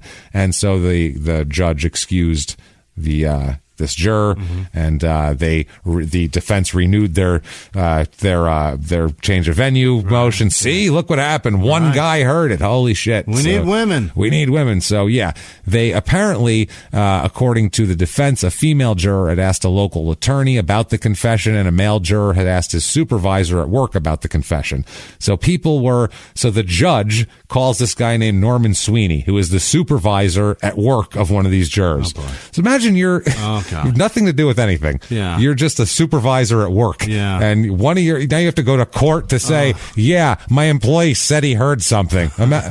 Jesus Christ, I'm firing that guy. The head sandwich maker at Subway is furious. Must I come in here? So this poor Norman Sweeney comes in, and he says that one of his employees, a guy named Frank Gastilacuto. Frankie, Frankie Castellacuto, my God, was on. He was one of the prospective jurors, and he said that he'd been listening to the radio, and he heard a preface to a news broadcast that the jurors weren't supposed to listen to, and apparently, according to this guy, his employee told him that this news thing surprised him, and he was supposed to get up and leave, but then he didn't leave. Yeah. So he might have heard it, and this guy was an alternate juror anyway, so it doesn't even fucking matter. But this is the type of shit they're going on. Next, they brought in a lawyer here stating that the lawyer that said that someone came to her to ask her if it was okay that she heard something. It's so goddamn complicated here. She said that this juror said that she told a lawyer she read about the confession in the paper, and she was told she's not supposed to be reading the paper, and this so they go back and forth over that. It's pretty silly. So anyway, there's also something about evidence here. This is Beatty's pants. Apparently, the district court allowed the jury to see Beatty's blood-stained pants. Okay, and Libby said that they shouldn't have.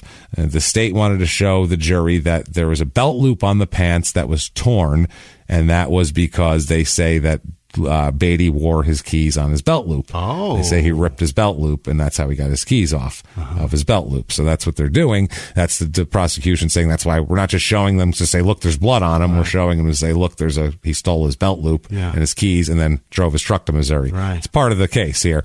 So Libby says that he says that the pants lacked probative value and were unduly prejudicial because they unnecessarily inflamed the passions of the jury to see, blood and stuff on him. So they say no. They had Beatty's ex-wife and his former mother-in-law testify that he kept his keys on a belt loop on his pants. This is the type of thing. This is what's going on in court right now. Right. Everybody out there, you're thinking Law and Order, and you're thinking, it just comes and there's a case and an outcome. Right. This is what's happening in court.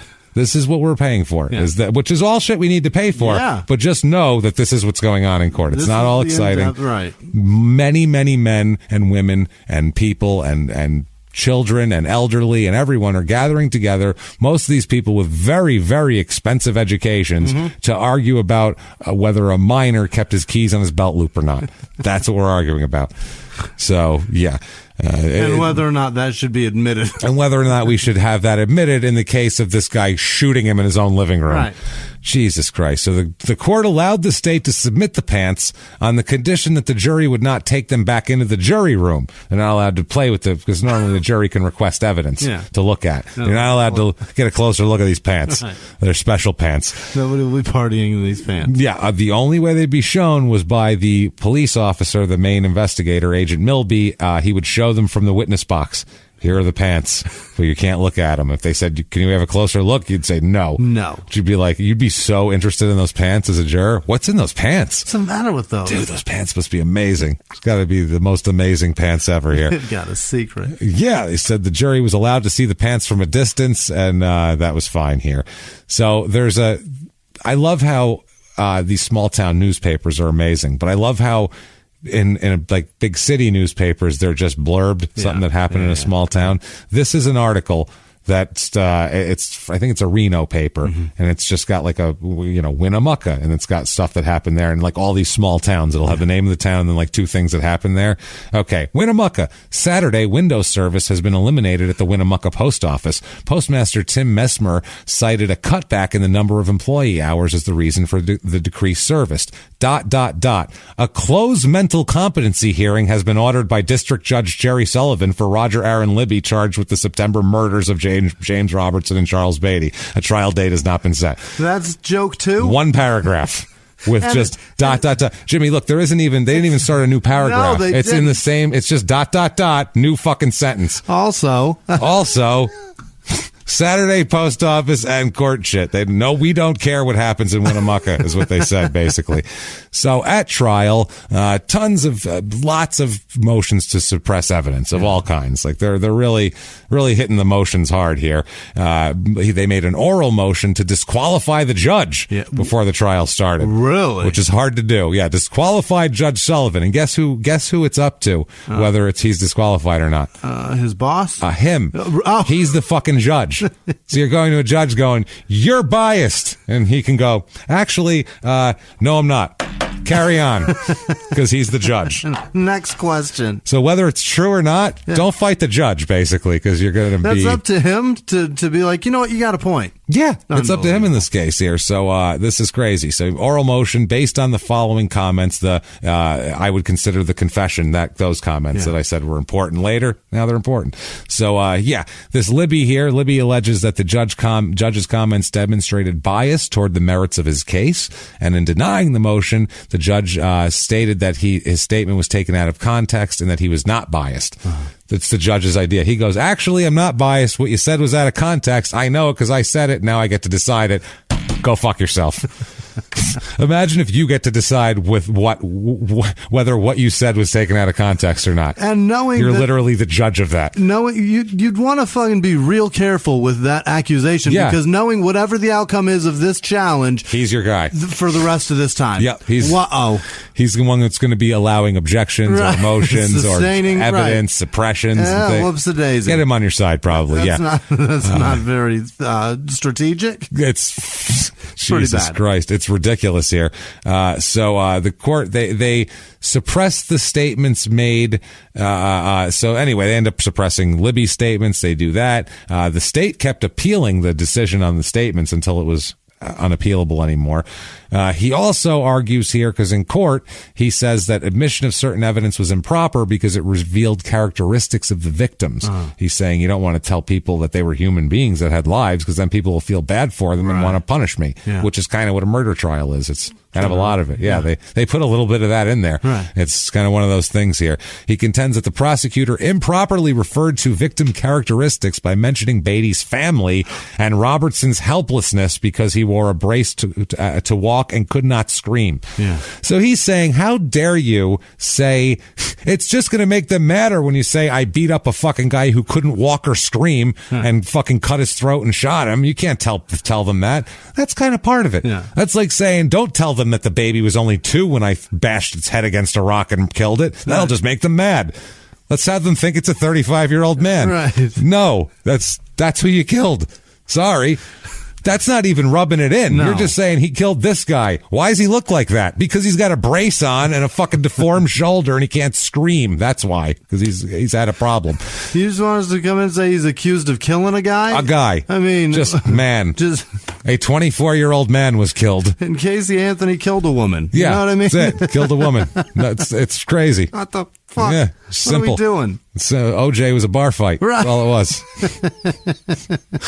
So, the state here, they introduced testimony to establish his substantial physical guilt, physical handicaps here caused by the Hodgkins, and to establish that he was intelligent. It wasn't like he did everything. He was just physically disabled and, had problems here. He got a 2-year college degree. He was student of the year.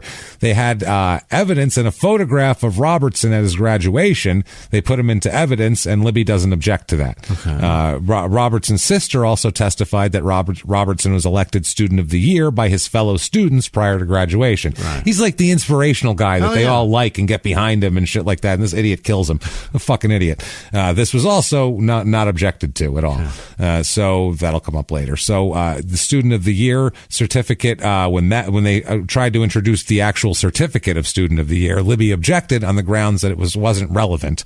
The judge overruled it, and they did submit see, this is one of those things. Don't piss the judge off. Don't you fuck with me. He could have very easily have said, that's You're just probably right. Yeah, but nope. He was like, no, I'm going to let it in. I'm going to go ahead and allow it, I think. I'd like to see that. I think it's good. They said evidence of a victim's character or trait of character is not admissible unless specifically brought into issue. However, facts establishing a victim's identity and general background are not what is referred to as character evidence. So that's what they're saying here. The fact that he was disabled and shit wasn't to rub it in. That's just his general background that you're saying here. Like saying it's a 2-year-old girl or something. So, the evidence about this, they say, relevant. Into that category. So also they said the evidence was relevant. Jesus Christ. The evidence was relevant to the question of how they were perpetrated, which was one of the, issues to be determined at court. The physical and mental capabilities of the victims were relevant to the inquiry and were properly admitted. Yeah. Could he have done this? Oh, it'd be easier for him to do this because he couldn't fight back as well. Mm-hmm. He couldn't scream for his uncle in the next room to help him. That sort of shit here. So they said that sort of shit made him helpless, basically. They said that it wasn't character evidence. It's fine. During the guilt phase here of the trial, photograph of Beatty. It's a Beatty with his former wife and young children. That was received. He's got kids, Beatty. Received into evidence without objection. Yeah. This was the reason why he couldn't object to it, because this photograph was found in the wallet that Libby had in his fucking possession. Right there in the passenger door? In the passenger door. So what the shit are you thinking? Unbelievable. You can't say don't admit that, because it's part of the crime scene. It's part of what you stole. You stole that. It's stolen property is what it is. If you left that with him, then you couldn't maybe you would have had a point. But stolen property now, totally admissible. You dumb shit. So also other identification indicating the wallet belonged to him. During closing arguments, the prosecutor refers to the fact that the victims had friends and family, but he also said Libby had friends and family. He says, quote, he about Libby has a family, he has friends, they love him, that's natural. The victims had family and friends who love them. Does that go to the degree of his moral culpability? The state suggests that it does not, and we ask that you disregard that as well. So they're trying to say, the way he put it sounded like, put all that shit aside, it doesn't matter. Yeah. To me, anyway. So, they said that the court ruled that those were appropriate remarks. And, the photograph was admitted because it was stolen property that was admitted into evidence, they said. Libby argues, though, that there were credit cards and other evidence to establish the fact that he had his stolen items. He had Beatty's stolen items in his possession, and the photograph should have been inadmissible because that was rubbing it in. Mm-hmm. Nope, you're stupid and you stole that. That's a silly argument. It's very silly. So the verdict comes up, and not a big shocker here. Guilty. Right. Yeah, you're fucked, mister. Yeah. He's convicted of 2 counts of first-degree murder. Oh, boy. With the use of a deadly weapon and 5 counts of grand larceny. Penalty phase comes around, so they go into this whole thing, and there's a depravity of mind instruction that they give the jury. This allows for the finding of aggravated circumstance. It's an aggravator for death penalty cases. In cases where the murder involves torture, depravity of mind, or mutilation of the victim, the court has, but there's a weird constitutionality thing of this whole deal. And the Supreme Court held that the states imposing the death penalty must limit the jury's discretion with clear and objective standards that provide specific, detailed guidance and make the process of imposing the death penalty rationally reviewable. Okay. The aggravating circumstance instruction at issue here is they were talking about whether it was a vile, wantonly vile or horrible or inhuman act that involved torture. That's basically what they're going here. The definition used in this case was similar to the definition they found unconstitutional in another case. However, they said in some other statute that in another decision that the first case that they based this on wasn't unconstitutionally vague, blah, blah, blah, blah, blah. Anyway, doesn't fucking matter. They conclude that the depravity of mind instruction was applied unconstitutionally here, but it didn't matter. So they find aggravating circumstances on Libby. The murders were committed during the course of a robbery, and the murders involved depravity of mind. Yeah. So they allow that. They let it in. The jury found Libby's background and his family to be a mitigating circumstance. He had a shit family growing up, and that was basically it. They do find that to be mitigating. They felt bad for him there, but not bad enough. You, sir, may fuck off. Death penalty for him. They are charging him up here.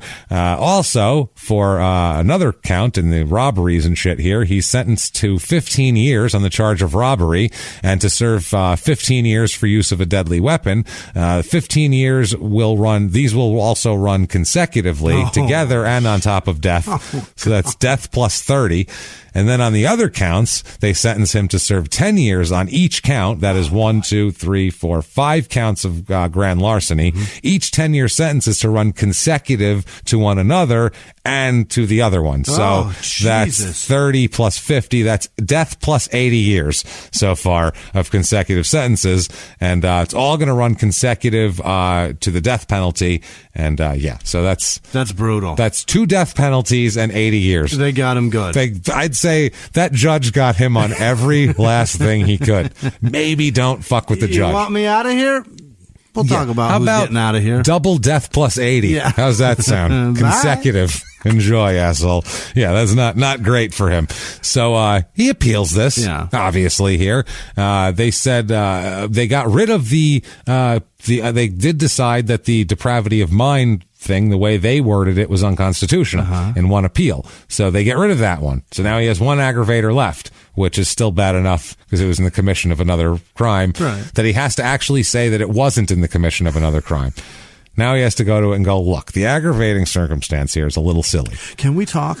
Listen, I didn't take that stuff because I, quote, needed it. Yeah. It was just there and happened to be, I just took it it wasn't like I killed them for that stuff. Right. I don't know what you're talking about. I mean, yes, I did gain monetarily and use his tools at work in my new job and drive his car across the country. And I went to the ATM a couple times. You're right about that. But it wasn't for that. All right. It was for something else. You bronc busting so-and-sos? Yeah, that's it. So, Jesus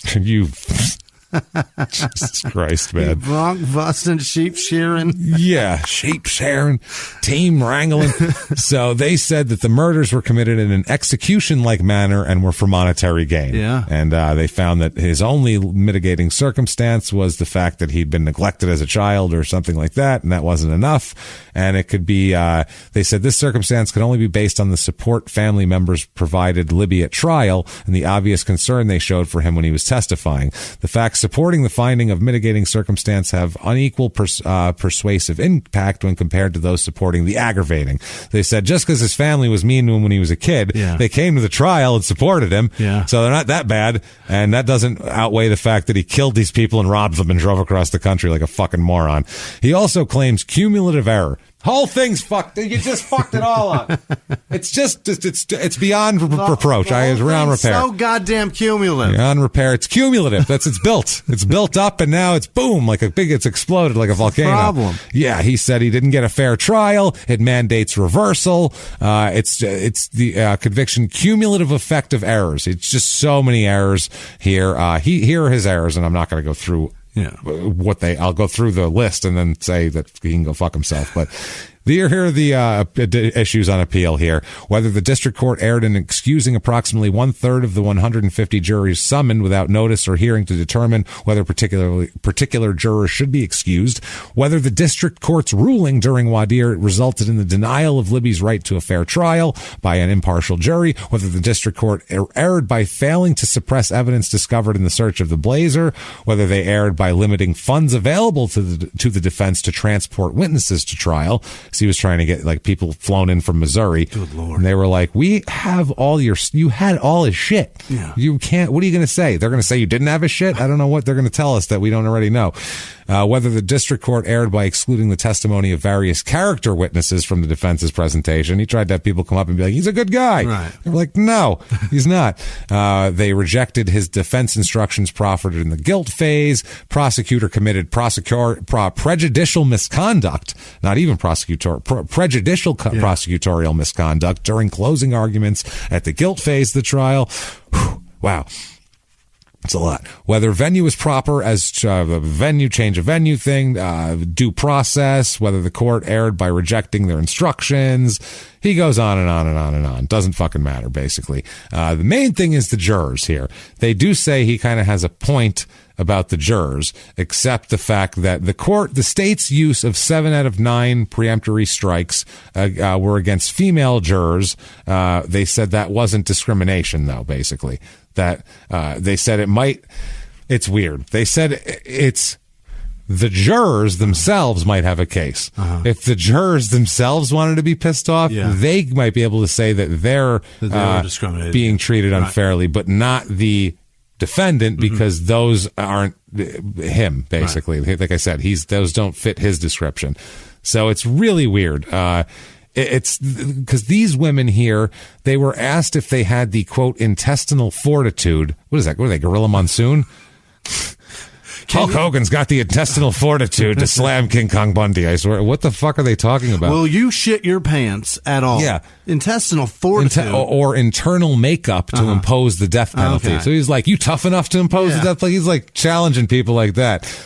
What the hell? What kind of shit is that? Some were asked if, quote, deep inside or emotionally you could bring yourself to do it and say, I vote for death. So he was saying shit like that to women and making it kind of like he was talking down to them like that.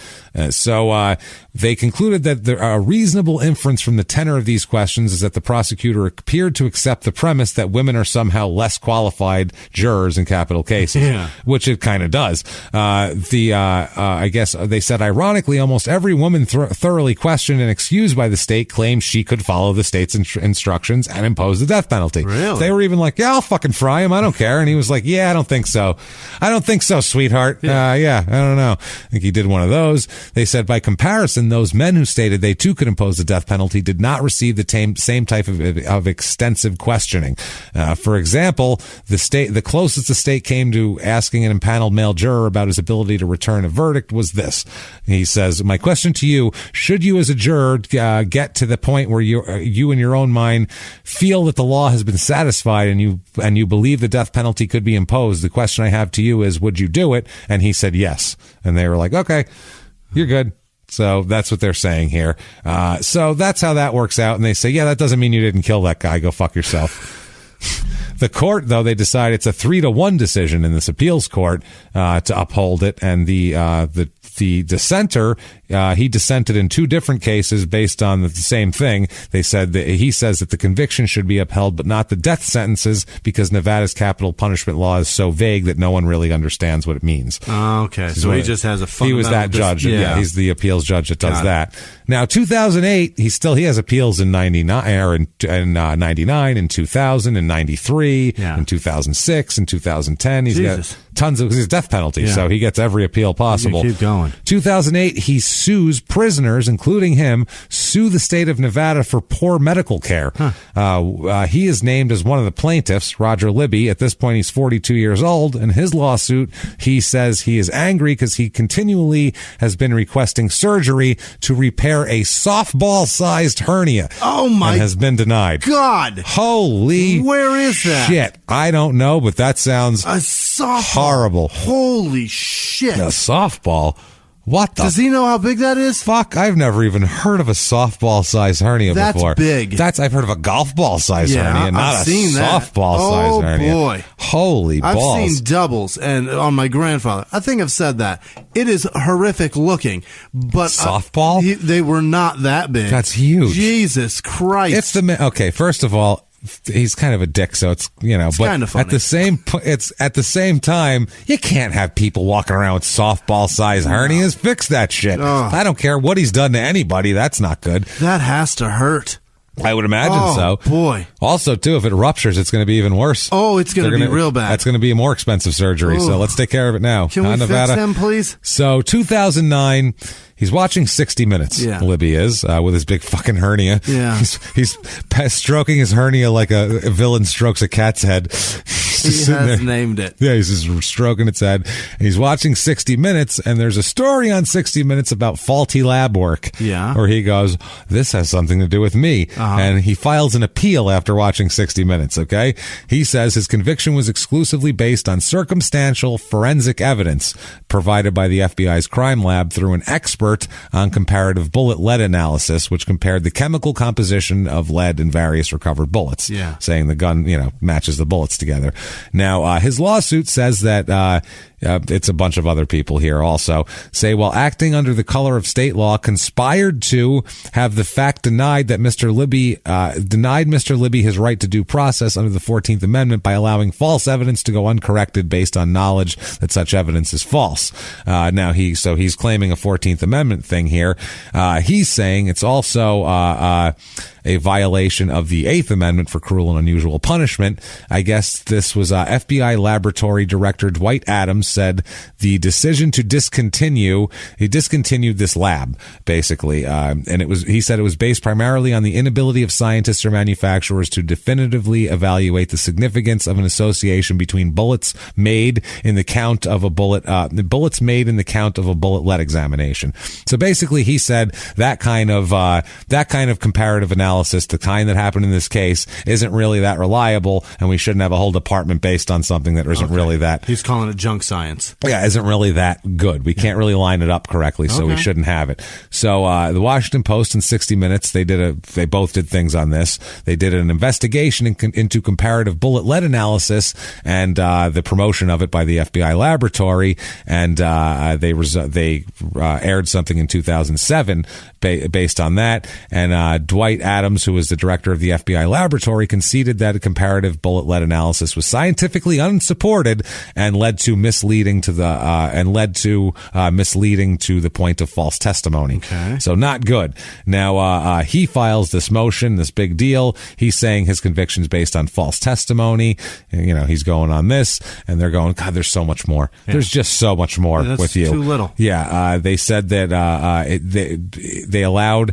they allowed his conviction to stand based on the evidence, even knowing that the evidence was falsified. And so he's denial of due process, and he's got all these different things. So much so that he is asking for damages in excess of $1 million for the nearly 20 years he's been in prison based on evidence that the Attorney General of the state of Nevada knows is false. Yeah. Yes, he's got a lawsuit here. He wants $1 million, and I don't know. He thinks he was going to make $50,000 a year? Yeah, he writes a letter here saying that, I guess on the outside, he's saying, please, anybody that wants, he's Roger Libby, number 30842 at Eli State Prison. I don't know if that's still him, but he's still alive. Yeah. We'll talk a little more here. He claimed that a little more about the lead analysis and then one other thing here. The court looked at he says that his counsel now was ineffective because he failed to challenge the forensic evidence. Like he was supposed to know that didn't know. He's not a scientist. He doesn't fucking know that. All the science people were saying that's evidence. So what the shit here? He's saying that the counsel should have explored the integrity of the two crime scenes. They also said he faults his counsel for not delving into the reliability of the testimony of state witnesses, of experts. And also he points to the Beatty's home, the crime scene, the lag time, 10 days between the time the victims were last seen and the date that forensic investigators processed the evidence. And they said that the presence of water droplets in the kitchen sink demonstrates the crime scene was compromised. He's saying that there was some sort of environmental either that or the environment of it had changed and there'd been humidity built up in there, something that would compromise all the evidence. Got it. Because we all know if any humidity builds up, DNA just deteriorates. It goes right away. Yeah. It's gone, and it's just not DNA anymore. They don't even know what it is. It just turns to nothing. It turns into somebody else's DNA. That's what it does. That's what OJ said. Yeah. So we keep going back to him today because it's Nevada. The investigators spent 30 hours processing the scene, and a shell casing later connected to the ammunition found in the blazer was not recovered until two agents allegedly found it under a bed several days after the subsequent search of the home. So they're saying it's like a Making a Murderer thing where they went through it just showed up. And they found the keys later on. They're saying they found the shell casing later on, which that's possible. We don't know. Also, he contends that the investigators' failure to determine the number of .22 caliber cartridges found in the partially empty box was an important omission because the shell casing belatedly discovered in the residence could have been taken from the box and placed in the home. That's what he's saying, which is fair. Yeah. This is all fair legal shit here. According to the testimony, the shell casing found in the residence was fired by the rifle found in the blazer. That's what they ended up doing. And he claims that that's unreliable, Libby does, because the guy failed to explain or demonstrate how he came to that conclusion. Well, ballistics testing is pretty standardized testing. They fire it and then it's really standard. They put it into a barrel that has just water in boom, there. And then they take it and they look under a microscope, and that's how it works here. That's how it works, Mr. Libby. Yeah, they said the Washoe County Crime Lab was not accredited by a recognized authority at the time. Well, I think they kind of are the authority because they're the crime lab authorized by the state. The crime lab? Yeah, Washoe County Crime Lab. Sounds like a place. Sounds like pretty official. Accredited as fuck. Oh yeah, it sounds like the state said you're the crime lab. Right. Process our shit. I don't know. No evidence was presented as to this technician or the lab's proficiency in the comparison of firing pin impressions.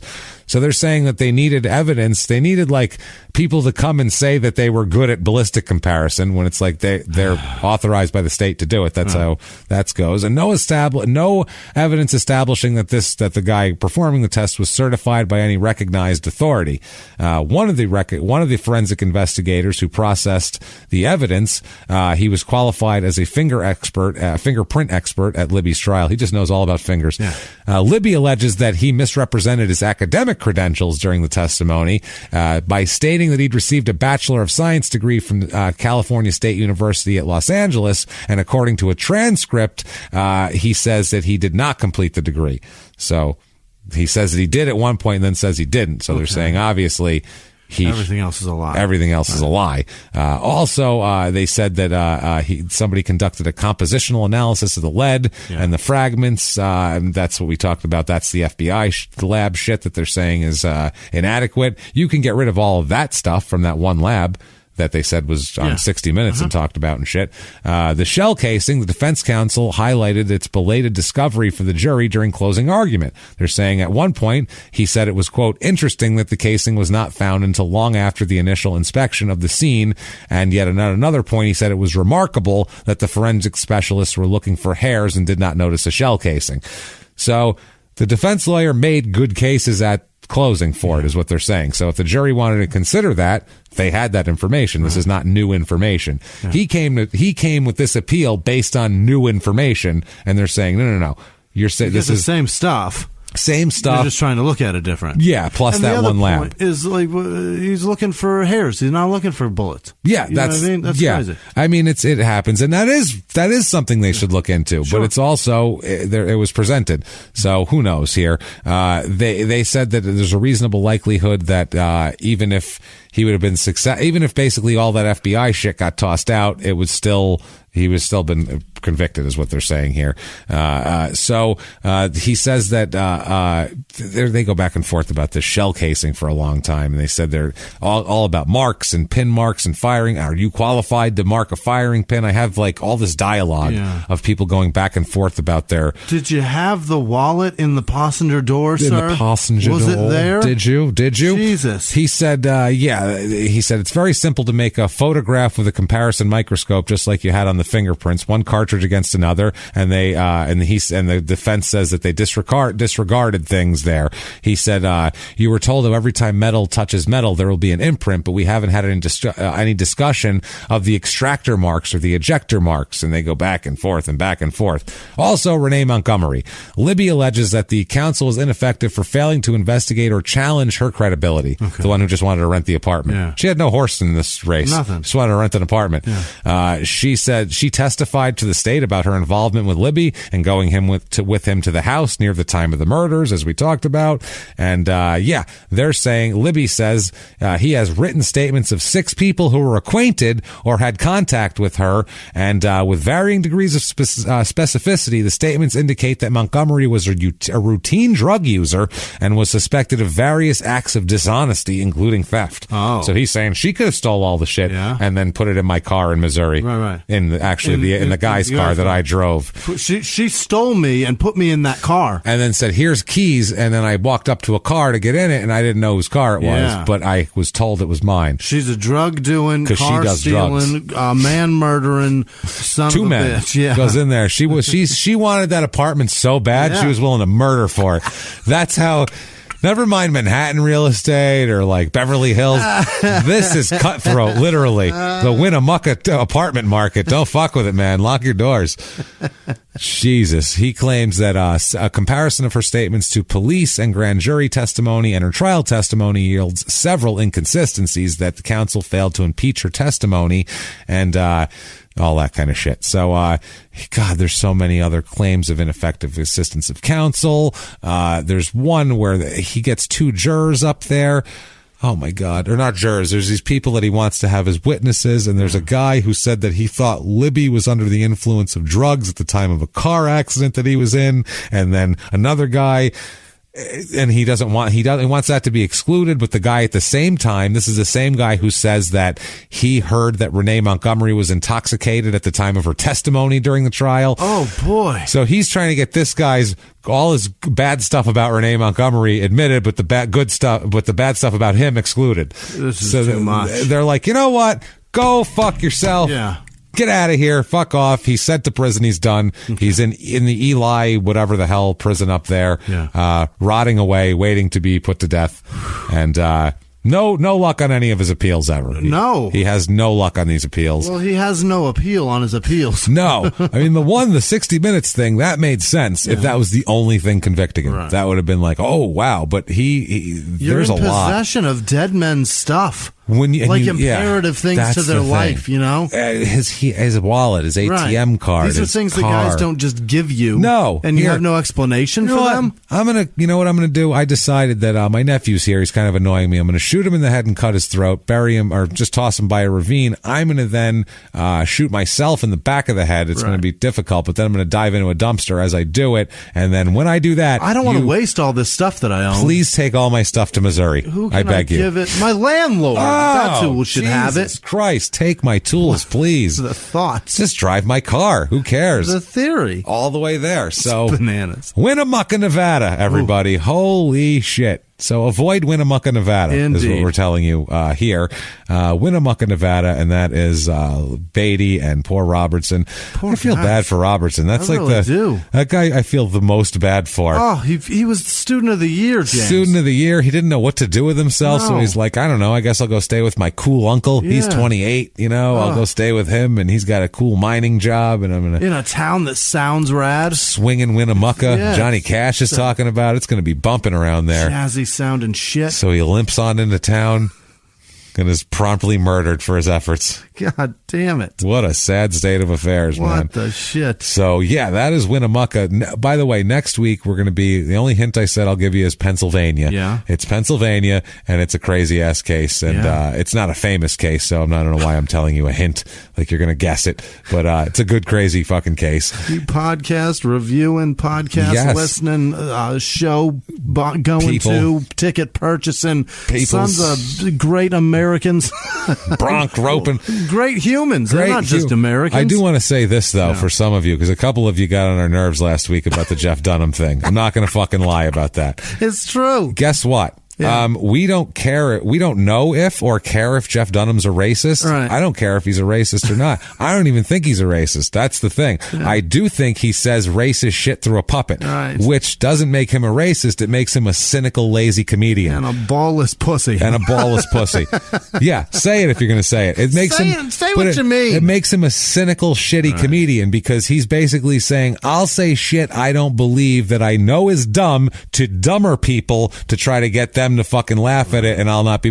It's if you knew how comedians think, if you were ever in a fucking green room with a comedian for 5 minutes, you'd say he's the worst person alive. You would agree. Yeah. Not because we're saying we've talked to him and he's the worst person alive, only because that's how comics think. So if a comic is doing that, he doesn't go out there and go, man, I've been doing some quality writing lately. He goes, this ought to fucking fool these cruise ship fat fuck rejects. That's what he says. This'll pay my mortgage. This'll pay my mortgage. Right. And speaking of that, if you think for a second that we were jealous of his money, you can fucking laugh and laugh and laugh. This show itself, if we just stopped cursing, if we took the E off of Small Town Murder, we would have 3 times the listeners. We would make more money than we fucking knew what to do with. Do we do that? No, because that's not a good show. And that's not how I talk. That's not how we talk. No. If you asked me, you could trade places with Jeff Dunham tomorrow? No fucking way. He can keep his mansion and his shitty goddamn jokes and his cynical bullshit. So keep your mansion, Jeff. Keep your you guys are jealous of him shit aside. It's not even about close. That. It's just about we were laughing at someone who we think makes their living in a cynical, shitty way by fooling idiots and taking money from them. Yeah. And if you've paid money, if you've paid money twice to see Jeff Dunham, I'm talking about you. Anybody can make a mistake once.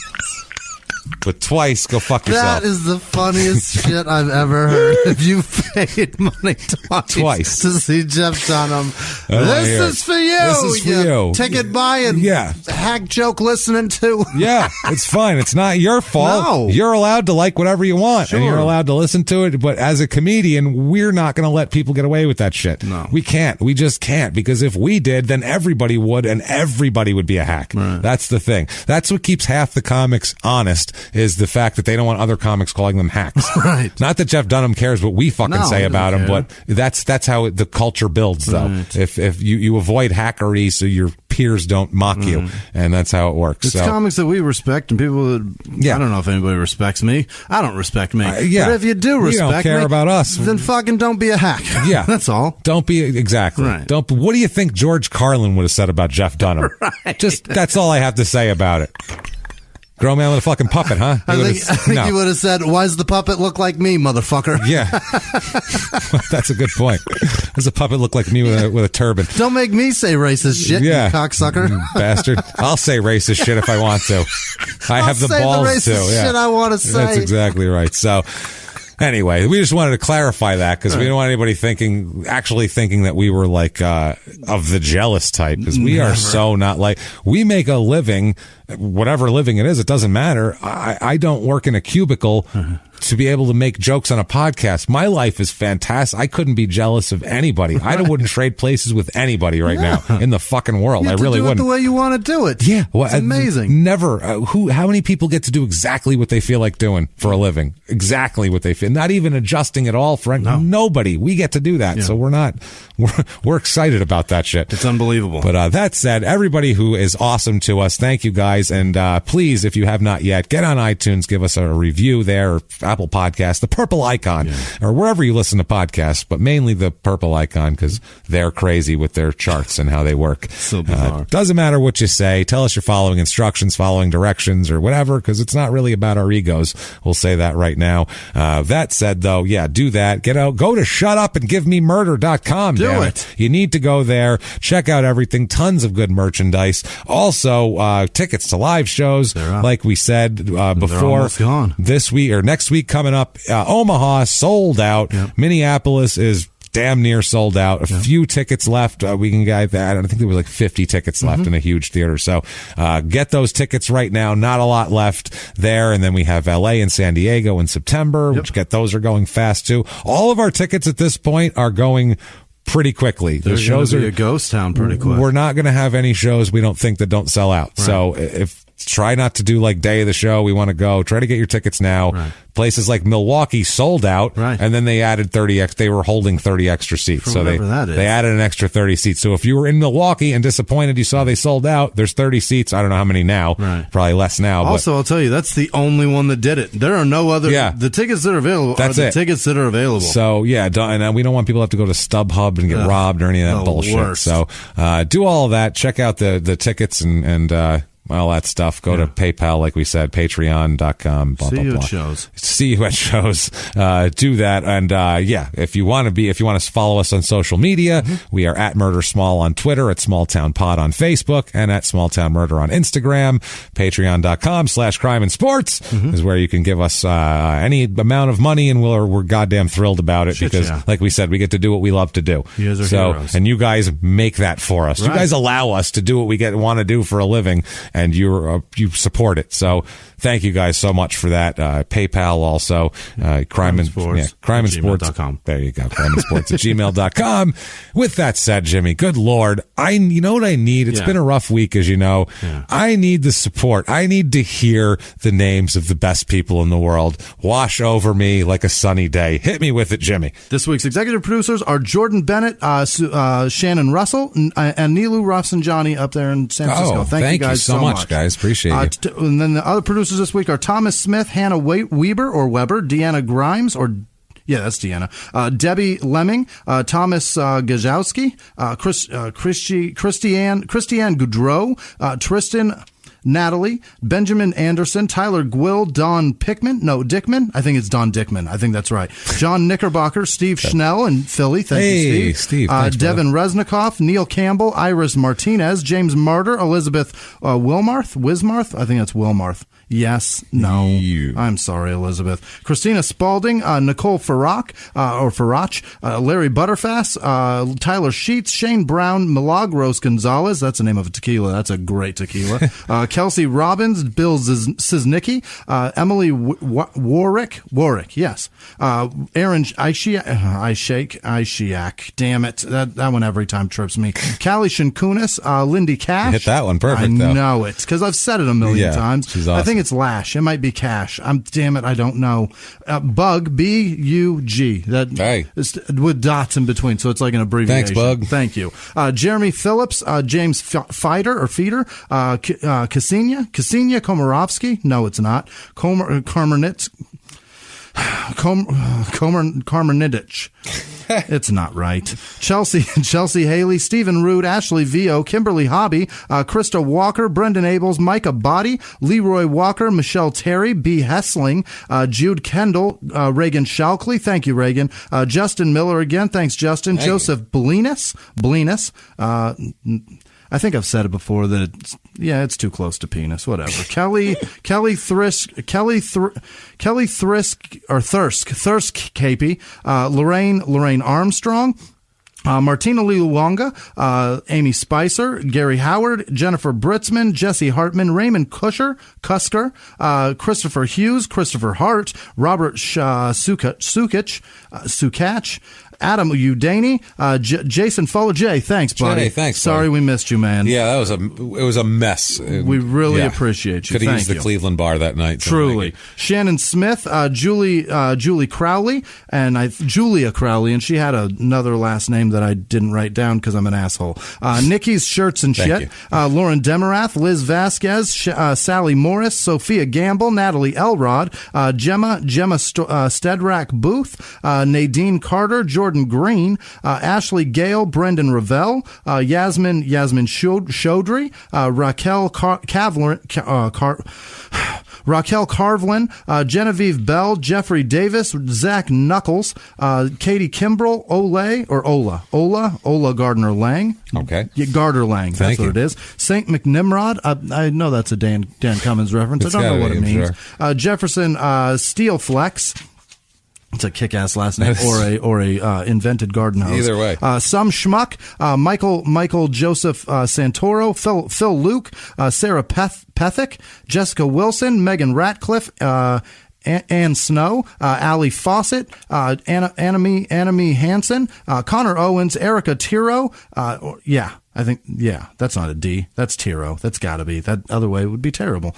T. Richardson, Natasha Turner Swift, Ashley Diggle, Dakota Brown, Craig DaCosta, Backwater Bastards. Yes. Sure. Randy K. Shears, Victoria Gabay, Nancy, with no last name, Frank Mihilic, I don't know. No one important. Interesting. I appreciate you.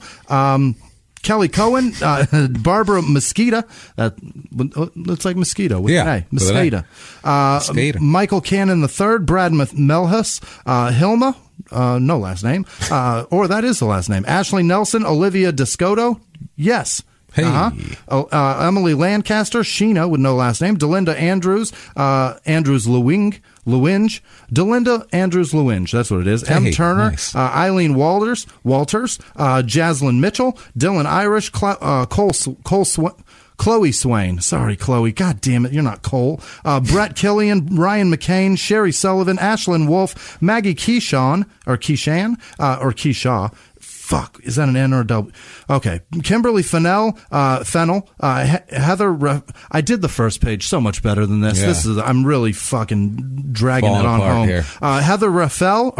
Falling apart in the home stretch. Kerrigan O'Connor, Daniel Simons, Cadence B, Kelsey Jennison, Tommy Aguilar, Rachel Bridge, Tanner Rodriguez, Tyler Frazier, happy birthday from Stephen Root, who actually, he turned Stephen on to the show. Thank you. Aaron Janizik, Kip Sousley, Cynthia Munford, Hunter Wishart, Sarah Braddock, Catherine Judd, JJ Kindle, Cynthia Munford, I said that, Danielle Childs, Jason Owens Addison, Sarah Bellum, Gillette. I I don't know if that's right. HN with no last name. Heather Neifert, Scott Estep or Estep, Jennifer Smith, Zoe Graham, Esther Garza, yes, Taryn Wells, Joni McGuire, Johnny Olerin, Ashley, that's a terrible last name, Nayla Wajka. Wow. I'm so sorry, Ashley. That's Worse not an easy one for me to pronounce. Worse and than I mine. write bad. Yeah. Trevor Gordon, Cody O'Brien, Dan Johnson, Christopher Dilly, and yeah, that's it. And all of our Patreon supporters, you guys, you really bring it home, and thank you. Thank you so much, everybody. Yes. Really, on tough weeks like this, and it's not just, obviously, every dime you give us is above and beyond. We can't even tell you how much we appreciate that, but it's that support, too. I don't know, when we have tough weeks, it's you guys, we can lean on you guys, kind of. Just the fact that you're there really helps prop you up sometimes. It's like if someone looks like they're standing up straight and then there's like a stick in their back, like holding them up like a mannequin that's not well balanced, and that's what we are. You guys are like poorly balanced mannequins. The two guys on the side of Bernie in Weekend at Bernie. Yeah, that's what it is. You guys are helping us dance through this. Sometimes we have bad days, and that's what helps a lot. So thank you so much for that. What if somebody wanted to thank you for something, Jimmy? How could they do it? You can find me at Whisman Sucks, WHISMAN Sucks on Twitter, Instagram, and Snapchat, and I'm doing my best to keep up with you guys. Thank you so much for all the messages, and apologies for those who we couldn't make it to see in the city in Ohio this past weekend. Yes, I got your messages. We did our best. I got them late. It was just a bananas weekend. We had a weird. But we thank blame you guys. Cleveland. Yeah, thank you guys so much for being involved. Where can they find you? Well, you can find me at Jimmy P is funny, or copy and paste my last name from the show description and just do it that way. Make it easier on all of us. Yeah. And with that said, everybody, good Lord, another one in the books. Yeah. And next week, crazy episode and live shows too next week, and also bonus episode. We're going to put it on Patreon this week. We're going to do a very, very funny prisoner dating game that we have. Great. All mapped out for that. So with that said, good Lord, everybody. Until next week, everybody, it's been our pleasure. Bye.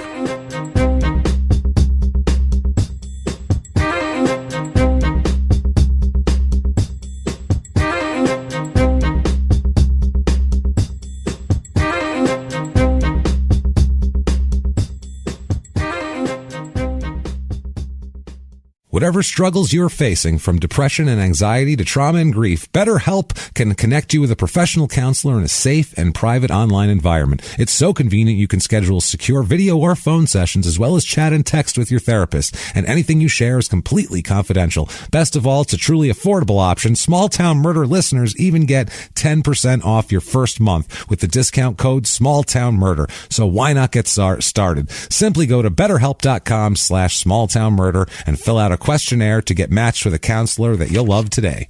If you like Small Town Murder, you can listen early and ad-free now by joining Wondery Plus in the Wondery app or on Apple Podcasts. Prime members can listen early and ad-free on Amazon Music. Before you go, tell us about yourself by filling out a short survey at Wondery.com/survey.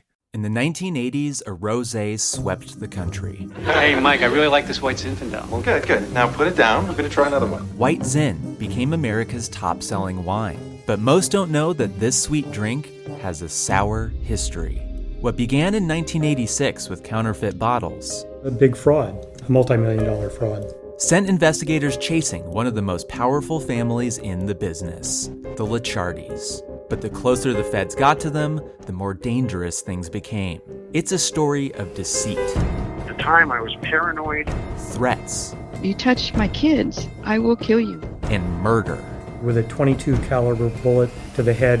What started with a scheme to mislabel wine spilled into a blood-soaked battle for succession.